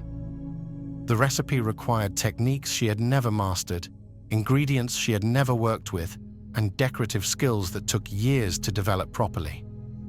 After 3 failed attempts that consumed most of her expensive imported ingredients, Hannah finally produced a cake that looked acceptable but lacked the satisfaction and pride she used to feel in her work. The process had been exhausting, wasteful, and filled with anxiety rather than the peaceful contentment she remembered from her simpler baking. That evening, as Hannah sat in her bakery feeling discouraged and questioning her abilities, her elderly neighbor, Master Chen, stopped by, as he often did, to purchase bread for his morning meal. Chen was known throughout the village for his wisdom and gentle insight into human nature. "Hannah," he said, noticing her troubled expression, "you seem distressed tonight. Is something troubling you?" Hannah found herself pouring out her frustrations about the failed cake, her concerns about keeping up with modern baking trends, and her growing sense that her simple, traditional methods were somehow inadequate compared to what was available in larger, more sophisticated places. Master Chen listened with complete attention while examining the few remaining loaves of Hannah's regular bread on the shelves. He broke off a small piece of one loaf and tasted it thoughtfully. "Tell me, dear Hannah," he said after a moment, "has this bread changed since you began trying to make fancy cakes?" Hannah considered the question. "No, I make it the same way I always have." "And does it still nourish people's bodies and bring them satisfaction?" "Yes, my customers still seem to enjoy it very much." "Then what has changed?" Chen asked gently. Hannah looked around her familiar bakery, with its simple wooden shelves and well-worn stone oven. Everything was the same as it had always been, yet somehow her relationship to her work had become complicated and stressful. I think I've started judging what I do by comparing it to things I've never seen, made by people I've never met, for purposes I don't really understand, she said slowly. Master Chen smiled with approval. And how did that comparison affect your happiness with work that was satisfying you completely before you began making these comparisons? It made me feel like what I was doing wasn't enough, Hannah realized. Even though nothing about my actual situation had changed. Tell me, Chen continued, when you make your grandmother's bread recipe following methods that have been passed down through generations, creating food that nourishes your neighbors and brings you joy, are you doing something valuable? Yes, I think I am. And would this value increase if you also made 50 other types of baked goods that required expensive ingredients, complex techniques, and caused you stress and exhaustion? Hannah felt something click into place in her understanding. No, it wouldn't. The value would be the same, but my peace and satisfaction would be less. From that conversation forward, Hannah returned to focusing primarily on the simple breads and traditional sweets that had always brought her joy. She kept one or two of the new recipes that had worked well and that she genuinely enjoyed making, but she released the pressure to constantly expand and complicate her offerings. Most importantly, she rediscovered the deep contentment that came from mastering a few things completely, rather than attempting to do everything adequately. Her bread continued to nourish her community, her work continued to provide for her needs, and her days regained the peaceful rhythm that had made baking feel like a form of meditation. These stories illuminate Zen Buddhism's understanding that contentment comes from appreciating what we have, rather than constantly seeking what we lack. Both Kenji and Hana discovered that complexity and expansion often diminish rather than increase life satisfaction when they come from a sense of inadequacy rather than genuine need or calling. The Buddha taught that desire is natural and necessary for human life, but that we must distinguish between desires that serve our genuine well-being and those that arise from social conditioning or comparison with others. Kenji's desire to create beautiful, useful furniture served both his own fulfillment and his community's needs. Hana's traditional baking brought her joy and nourished her neighbors. These were desires aligned with their authentic nature and circumstances. But the pressure to expand, acquire more, and keep up with external standards often leads us away from what actually satisfies us toward what we think should satisfy us. This is the trap that Zen practice helps us recognize and avoid. Consider your own relationship with simplicity and complexity. Are there areas of your life where you've added complications that don't actually increase your satisfaction? Perhaps you've accumulated possessions that require more time to maintain than joy to own. Maybe you've taken on commitments that seem impressive but leave you feeling scattered and exhausted. Or you might have adopted standards for yourself based on what others are doing rather than what genuinely serves your own well-being. The path of simplicity that these teachings point toward is not about deprivation or rejecting all ambition, but about choosing consciously based on what actually nourishes your life rather than what you think you should want. When we align our choices with our authentic values and needs, we often discover that less can indeed be more, and that contentment comes not from having everything we might want, but from deeply appreciating what we choose to have. This wisdom offers profound relief in a culture that constantly encourages more consuming, more achieving, more complexity. The deep peace of Zen Buddhism includes the understanding that satisfaction is available right now through fully engaging with our present circumstances, rather than constantly reaching for something different or additional. Both Kenji and Hana found that their simple lives contained everything necessary for happiness: meaningful work, adequate resources, genuine relationships, and the time and energy to appreciate these gifts fully. This same contentment is available to anyone willing to examine their true needs honestly and choose simplicity over complication when complexity serves no authentic purpose. In a mountain village where terraced fields climbed the steep hillsides like green staircases, there lived an engineer named Rio, who had been commissioned by the regional governor to build a bridge across the deep gorge that separated the village from the main trading routes. This bridge was essential for the community's survival, as it would allow merchants to bring goods directly to the village and farmers to transport their harvests to larger markets. Rio was known throughout the region for his technical skills and innovative designs. He had built numerous bridges, roads, and irrigation systems that were both functional and beautiful. The governor had specifically chosen him for this challenging project because of his reputation for solving difficult engineering problems with creative solutions. The gorge that needed to be spanned was particularly challenging. It was nearly 200 feet wide and over 100 feet deep, with steep rocky walls that made construction extremely difficult. The seasonal river at the bottom would swell to dangerous levels during the spring melt, requiring the bridge to be built high enough to avoid flood damage. Rio spent several weeks studying the site, measuring distances, testing soil conditions, and designing a bridge that would be both safe and economical. His plans called for an elegant stone arch supported by carefully engineered abutments on each side of the gorge. The design was technically sound and would create a structure that could last for centuries. Construction began in early spring with a crew of skilled stonemasons and laborers from surrounding villages. The work was difficult and dangerous, requiring workers to be lowered into the gorge on ropes to build the supporting foundations. Progress was slow but steady, and Rio felt confident that the bridge would be completed before the autumn trading season. But 3 months into the construction, a serious problem arose.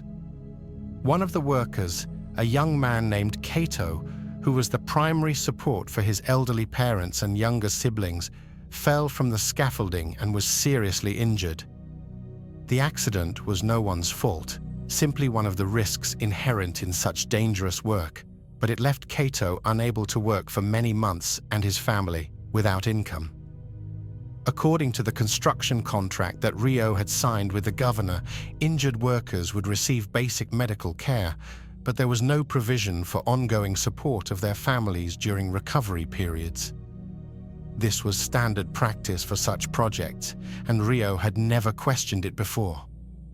His responsibility was to build the bridge safely, efficiently, and within budget, not to provide social services for the workers.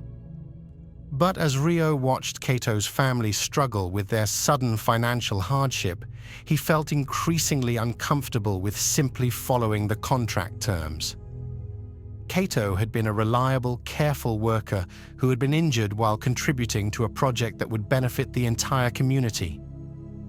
It seemed wrong that he and his family should suffer while Rio continued to receive his substantial engineering fees. The other workers were also affected by their colleague's situation. They continued to work, but Rio noticed that their enthusiasm had diminished and their attention seemed divided between their tasks and their concern for Kato's family. The accident had created an atmosphere of anxiety that affected everyone's performance and morale. Rio found himself facing a dilemma he had never encountered before. His engineering training had taught him to solve technical problems with logical analysis and systematic approaches. But this was a human problem that couldn't be solved with calculations or construction techniques. The contract clearly defined his legal obligations, but following it strictly seemed to ignore his moral obligations to the people whose work was making his project possible. After struggling with this situation for several days, Rio decided to seek advice from Master Tanaka, an elderly monk who lived in a small temple near the construction site. Tanaka was known for his practical wisdom and his ability to help people navigate difficult, ethical situations.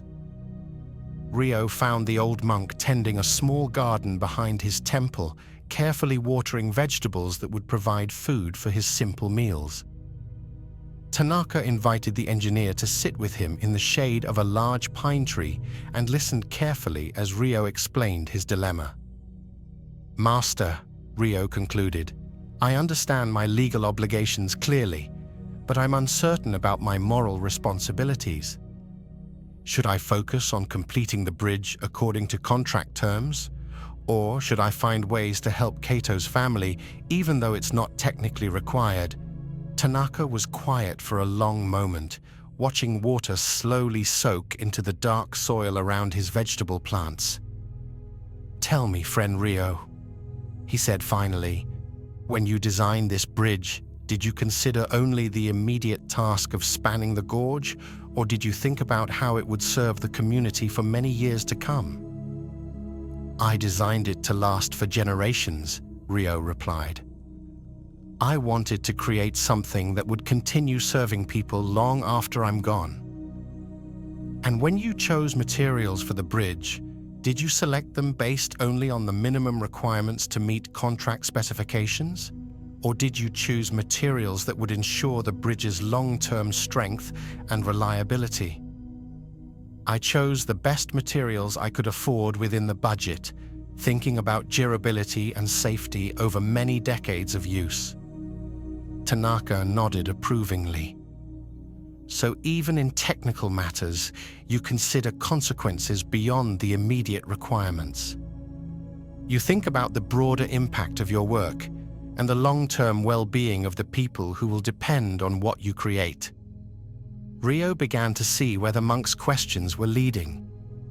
"Yes, that's always been my approach to engineering." "Then why would you approach the human aspects of your work any differently?" Tanaka asked gently. "If you build a bridge that will last for generations, but create it in a way that damages the community's trust, causes unnecessary suffering, or ignores the well-being of the people who helped build it, have you really created something beneficial for the long term?" The old monk gestured toward his garden, where different plants grew together in carefully planned arrangements. "When I plant vegetables, I don't think only about this season's harvest. I consider how each plant affects the soil, how they work together to create a healthy growing environment, how my choices today will influence next year's garden. The immediate harvest is important, but it's part of a larger pattern of care and responsibility." "Your bridge project is similar," Tanaka continued. "The technical construction is important, but it exists within a web of human relationships and community needs. When you care for that web, you strengthen not just the current project, but the foundation for future cooperation and trust." That evening, Rio made a decision that went beyond his contractual obligations. He arranged for a portion of his engineering fees to be set aside to support Kato's family during his recovery period. He also worked with the other workers to create a fund that would provide assistance to anyone else who might be injured during the remaining construction. More importantly, Rio began to approach the entire project differently. Instead of viewing himself simply as a technical expert hired to complete a specific task, he began to see himself as a member of the community working with others toward a shared goal. He started eating his meals with the workers rather than alone, listening to their concerns and ideas, and involving them more directly in problem-solving when construction challenges arose. This shift in approach had unexpected benefits. The workers, feeling more respected and cared for, began to take greater pride in their work. They started offering suggestions for improvements based on their hands-on experience with the construction process. Several innovations emerged from these conversations that made the bridge both stronger and more beautiful than Rio's original design. The project was completed on schedule and within budget, despite the additional expenses Rio had chosen to take on. But more importantly, it was completed in a way that strengthened the community rather than simply providing them with infrastructure. The bridge became not just a means of crossing the gorge, but a symbol of cooperation and mutual care that influenced how the villagers approached future community projects. Years later, when Rio looked back on this project, he realized that Master Tanaka had taught him something essential about the difference between technical competence and true wisdom. Technical skills could solve immediate problems, but wisdom considered the broader implications of how problems were solved. Competence focused on meeting requirements, while wisdom asked what kind of world was being created through the process of meeting those requirements. This story points to Zen Buddhism's understanding that wisdom is not just about knowing what is right, but about acting skillfully in the complex situations where abstract principles meet practical realities. The Buddha taught that right action emerges naturally when we see clearly the interconnected nature of all our choices and their effects on the web of life around us. Rio's transformation shows how genuine wisdom considers not just immediate goals, but their broader impact on the community and relationships involved. His technical knowledge was valuable, but it became truly beneficial only when combined with compassionate understanding of how his choices affected others. Consider situations in your own life where you might be focusing narrowly on immediate objectives while missing the broader human context. True wisdom in action means looking beyond what we're required to do toward what serves the highest good of all involved. In the same mountain region where Rio built his bridge, there lived a tea master named Sato, who had devoted 20 years to perfecting the ancient art of the tea ceremony. Her small tea house was hidden among bamboo groves near a crystal stream, and students would travel from distant provinces to learn the precise movements, careful timing, and meditative awareness that characterized her teaching. Sato had studied under some of the most respected tea masters in the country, learning not just the external forms of the ceremony, but its deeper spiritual significance. Every aspect of the tea preparation, from the arrangement of utensils to the sequence of movements, was designed to cultivate presence, respect, and harmony between host and guests. The tea house itself reflected Sato's attention to detail and aesthetic sensitivity. The simple wooden structure was positioned to capture views of the surrounding forest while maintaining intimacy and quietude. Inside, tatami mats created clean geometric patterns on the floor, and a small alcove held seasonal flowers arranged with subtle artistry. Each tea utensil had been chosen for its beauty and appropriateness to the ceremony. For years, Sato had found deep satisfaction in this refined world of traditional beauty and spiritual practice. Her students were serious practitioners who appreciated the subtlety of her teaching and the peaceful atmosphere she had created. The tea ceremonies she led were occasions of genuine meditation and cultural refinement that enriched the lives of everyone who participated. But Sato's peaceful existence was disrupted when political turmoil in the capital city sent waves of refugees fleeing toward the mountain regions. Families arrived daily in the nearby villages, carrying only what they could bear on their backs, seeking shelter and assistance from local communities that were already struggling to support their own populations. The refugees were not the refined, educated people who typically sought instruction in tea ceremony. They were farmers, laborers, and small merchants whose immediate concerns were finding food and shelter rather than pursuing cultural and spiritual refinement.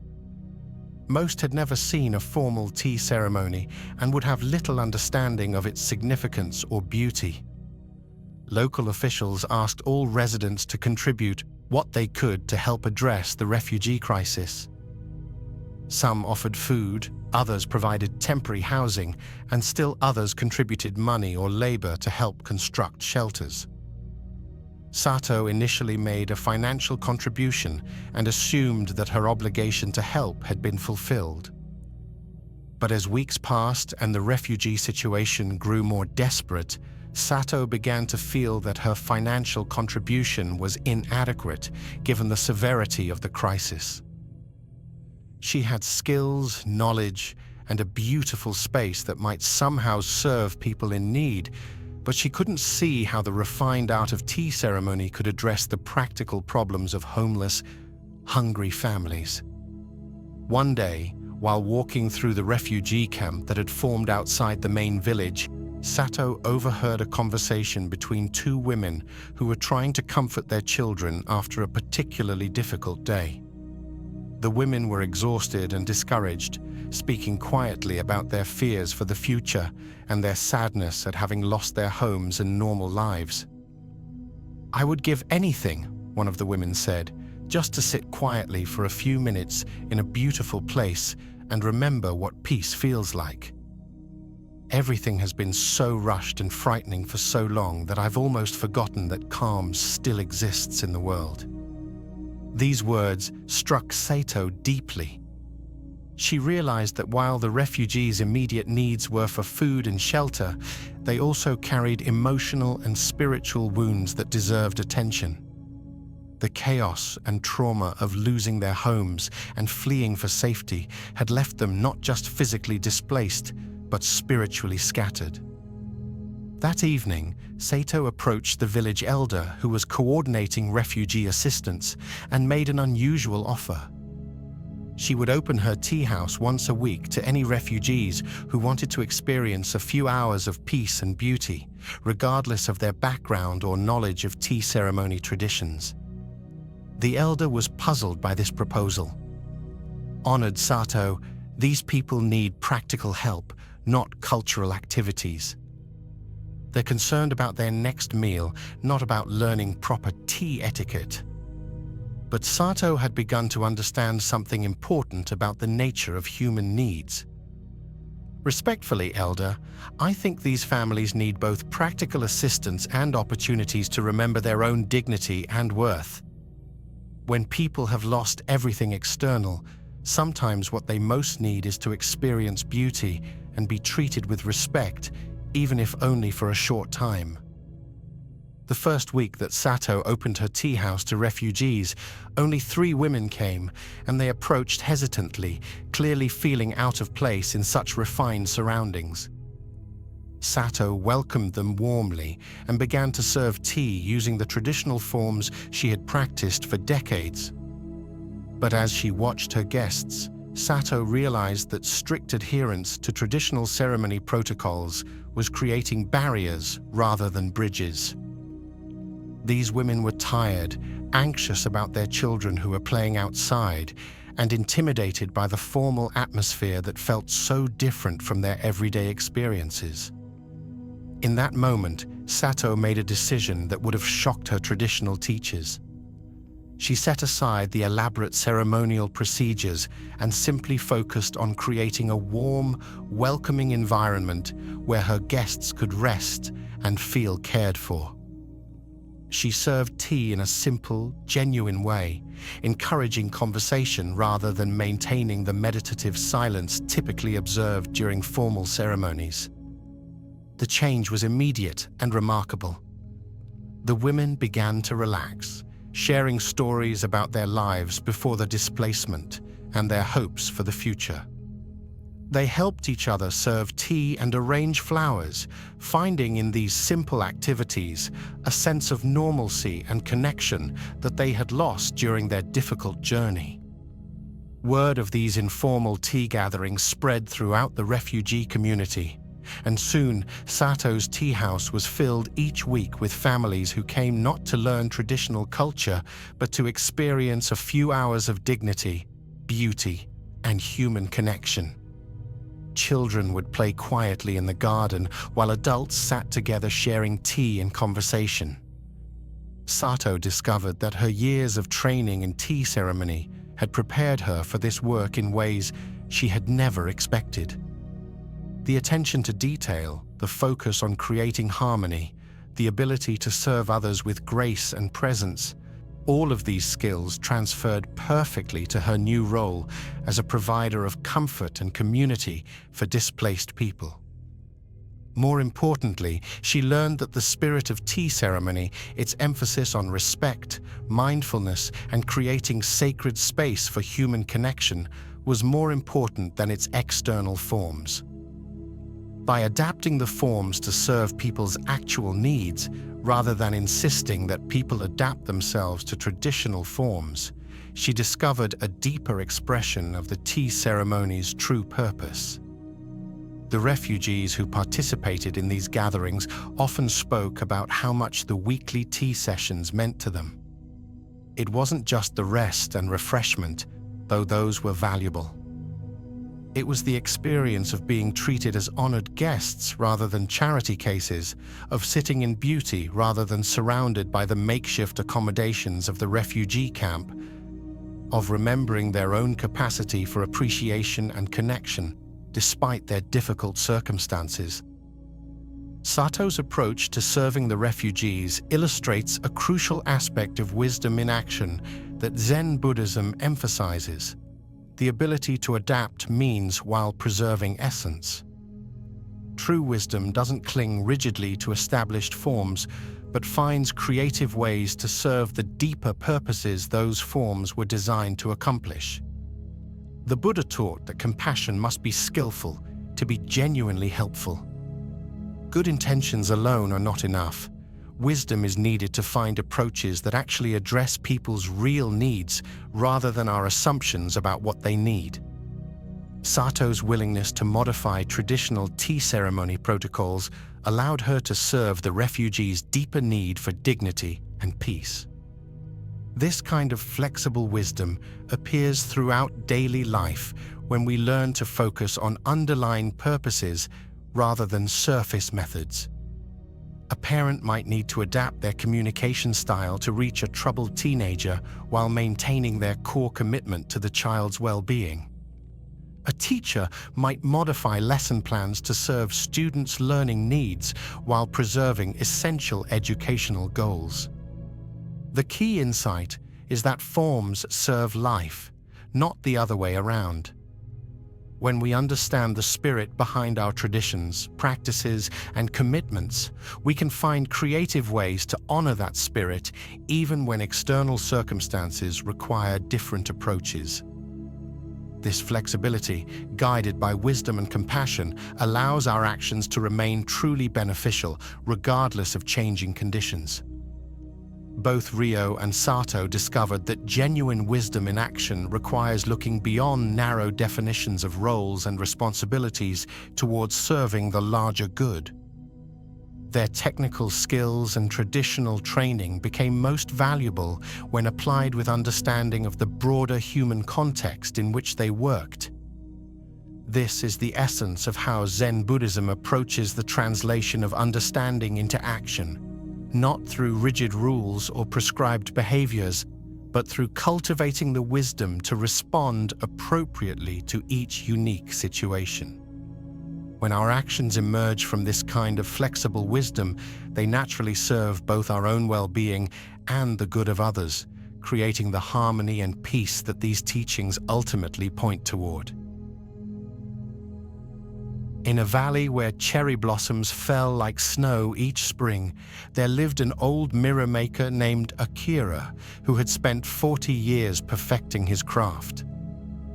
His workshop was filled with mirrors of every size and shape, each polished to flawless clarity and mounted in frames of carved wood and precious metals.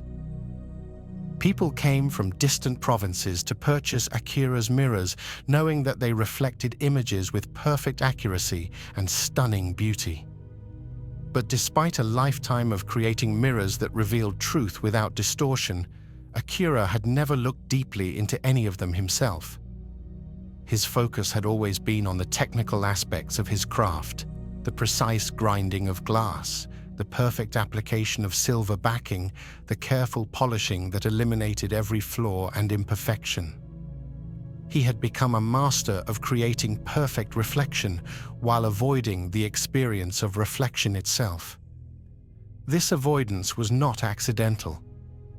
As a young man, Akira had developed a deep discomfort with his own appearance and gradually extended this discomfort into a general reluctance to examine himself too closely.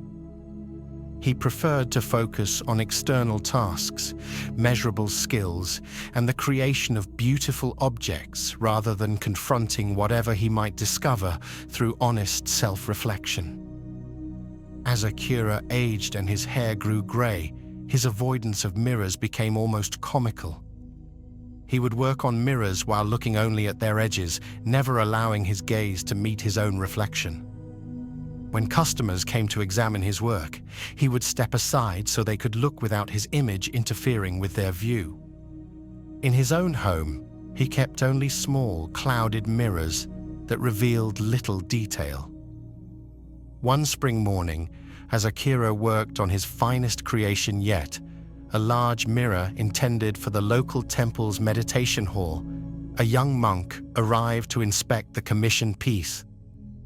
The monk, whose name was Jishin, had a quality of serene presence that immediately filled the workshop with calm energy. "Master Akira," Jishin said, examining the mirror with obvious appreciation, "this is extraordinary work. The reflection is so clear it seems more real than reality itself." Akira felt a flush of pride but kept his eyes focused on his tools rather than looking at the mirror. "Thank you, honored monk. I have tried to eliminate every distortion so that anyone who looks will see pure truth."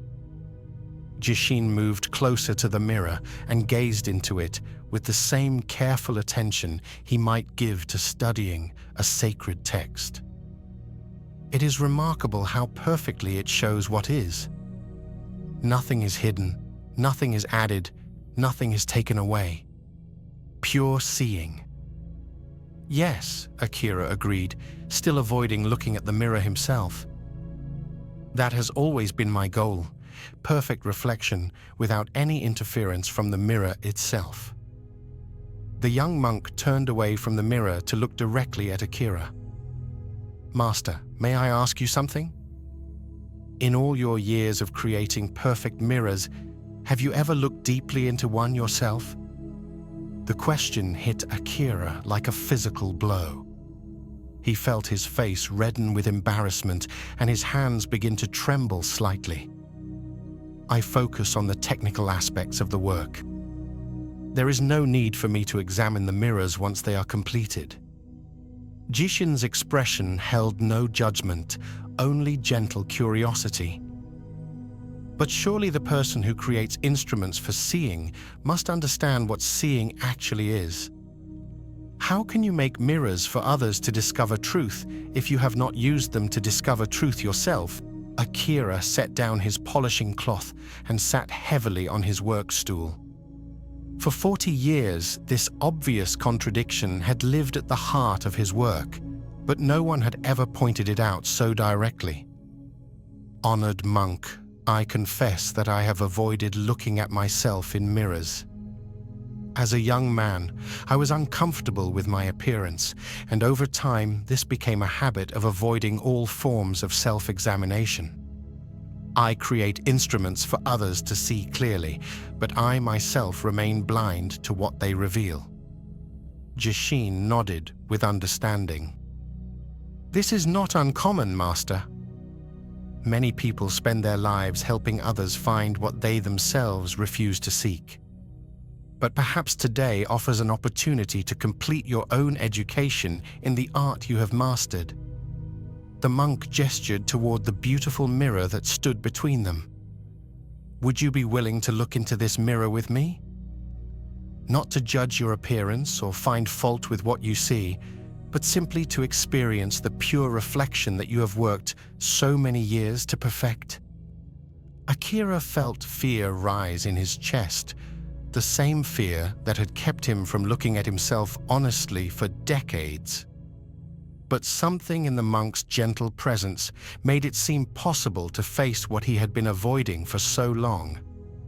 Slowly, reluctantly, Akira turned toward the mirror he had created. At first, he saw only what he expected, an old man with weathered hands and grey hair, nothing particularly beautiful or impressive. But as he continued to look, guided by Jishin's quiet presence, something began to shift in his perception. Instead of focusing on the details of his physical appearance that had always made him uncomfortable, Akira began to notice the awareness that was looking.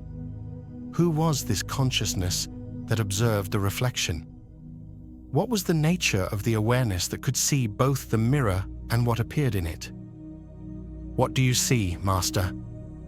Jishin asked softly. "I see someone looking," Akira said hesitantly. "But who is looking?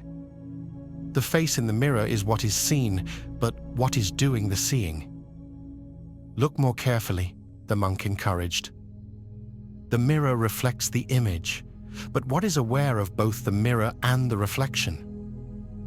As Akira continued to gaze, something extraordinary happened.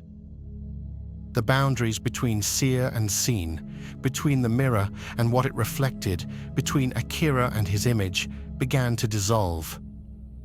He realized that the awareness looking into the mirror was the same awareness that appeared to be reflected in it. "The mirror shows my face," Akira whispered, "but I am not the face. I am what sees the face. I am the awareness in which both the mirror and the reflection appear." Jishin smiled with deep satisfaction. "Now you understand what your mirrors have been teaching all along. They show that forms appear and disappear, but the awareness that perceives all forms remains unchanged. The mirror itself is never stained by what it reflects, just as consciousness is never limited by what appears within it." In that moment of recognition, 40 years of self-avoidance dissolved like morning mist. Akira saw that what he had been afraid to look at, his true nature, was not the changing form that appeared in mirrors, but the unchanging awareness that was capable of seeing all forms. From that day forward, Akira's relationship with his work was completely transformed. He continued to create beautiful mirrors, but now he understood them as tools for self-discovery rather than mere objects for vanity. Each mirror he polished became an opportunity to remember the truth that had been revealed in his workshop that spring morning. When customers came to purchase mirrors, Akira would often share with them the deeper purpose these instruments could serve. "This mirror will show you many things," he would say, "but its greatest gift is to help you recognize the awareness that sees all things." These stories bring us to the heart of Zen Buddhism's ultimate teaching, that what we seek through all our spiritual practices and life experiences is not something foreign to our nature, but the recognition of what we have always been. The mapmaker's perfect path and the mirror maker's clear reflection both point to the same truth, that consciousness itself is the destination of all seeking and the source of all peace. The Buddha spent years in spiritual practice, trying various methods and following different teachers, before recognizing that enlightenment was not a state to be achieved, but his own true nature to be acknowledged. This recognition doesn't come through accumulating more experiences or finding better techniques, but through the simple willingness to stop seeking long enough to notice what has been present all along. Both Daisuke and Akira had to exhaust their patterns of avoidance before they could receive the teaching that was always available.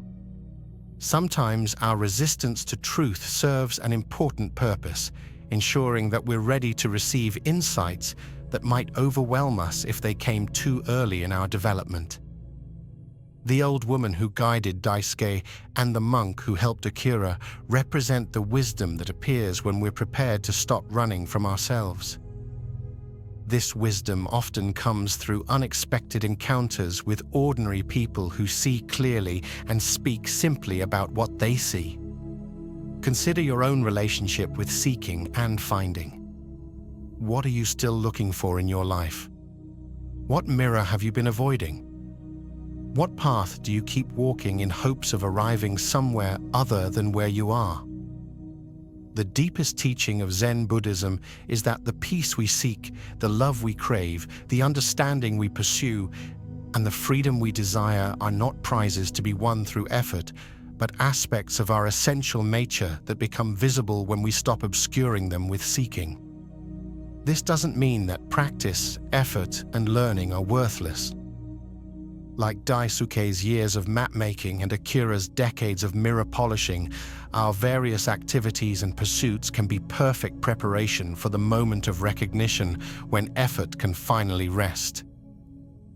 As we reach the end of these 25 tales, notice that you have not traveled anywhere to hear them.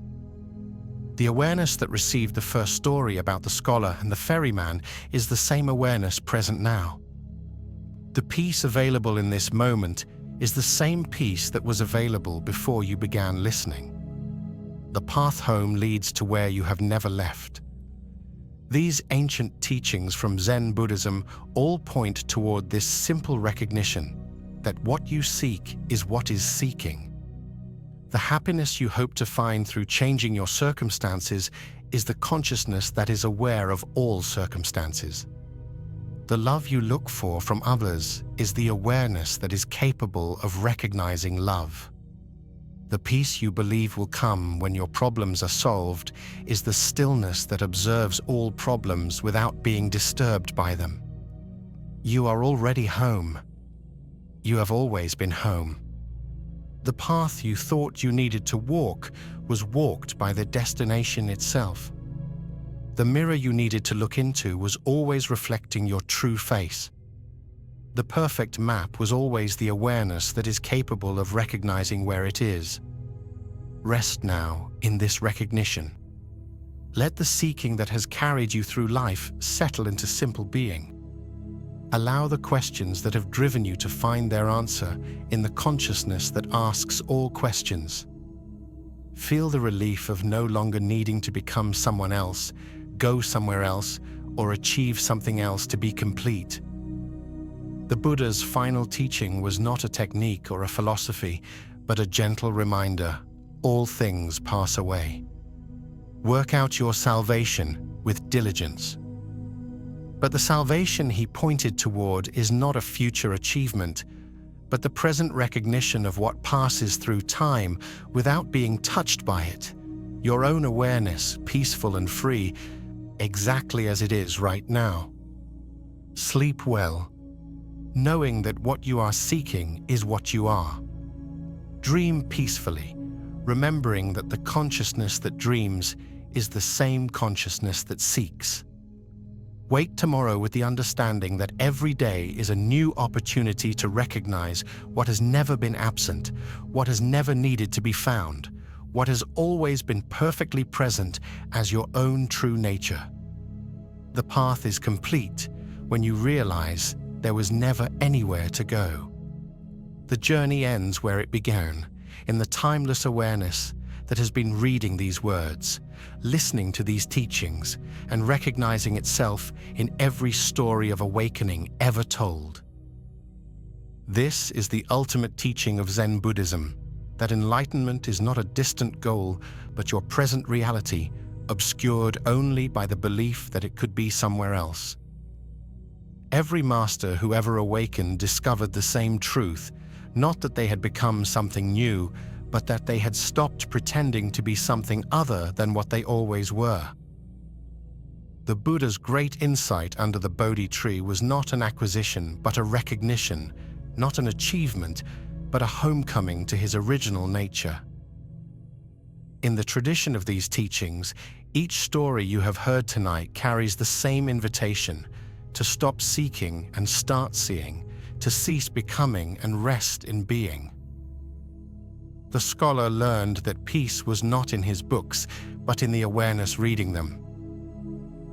The weaver discovered that her true nature was not the identity she protected, but the consciousness in which all identities arise. Each tale has been a mirror reflecting back your own deepest truth, dressed in the clothes of ancient wisdom, but speaking directly to the timeless awareness you are. The great gift of Zen Buddhism is its radical simplicity. It asks nothing of you except that you stop asking. It requires no special knowledge, no particular beliefs, no complex practices, only the willingness to recognize what is already perfectly present. Like the moon's reflection appearing effortlessly in still water, your true nature reveals itself naturally when the mind's restless seeking comes to rest. Sleep well, and thank you for joining us here at Sleepy Monk.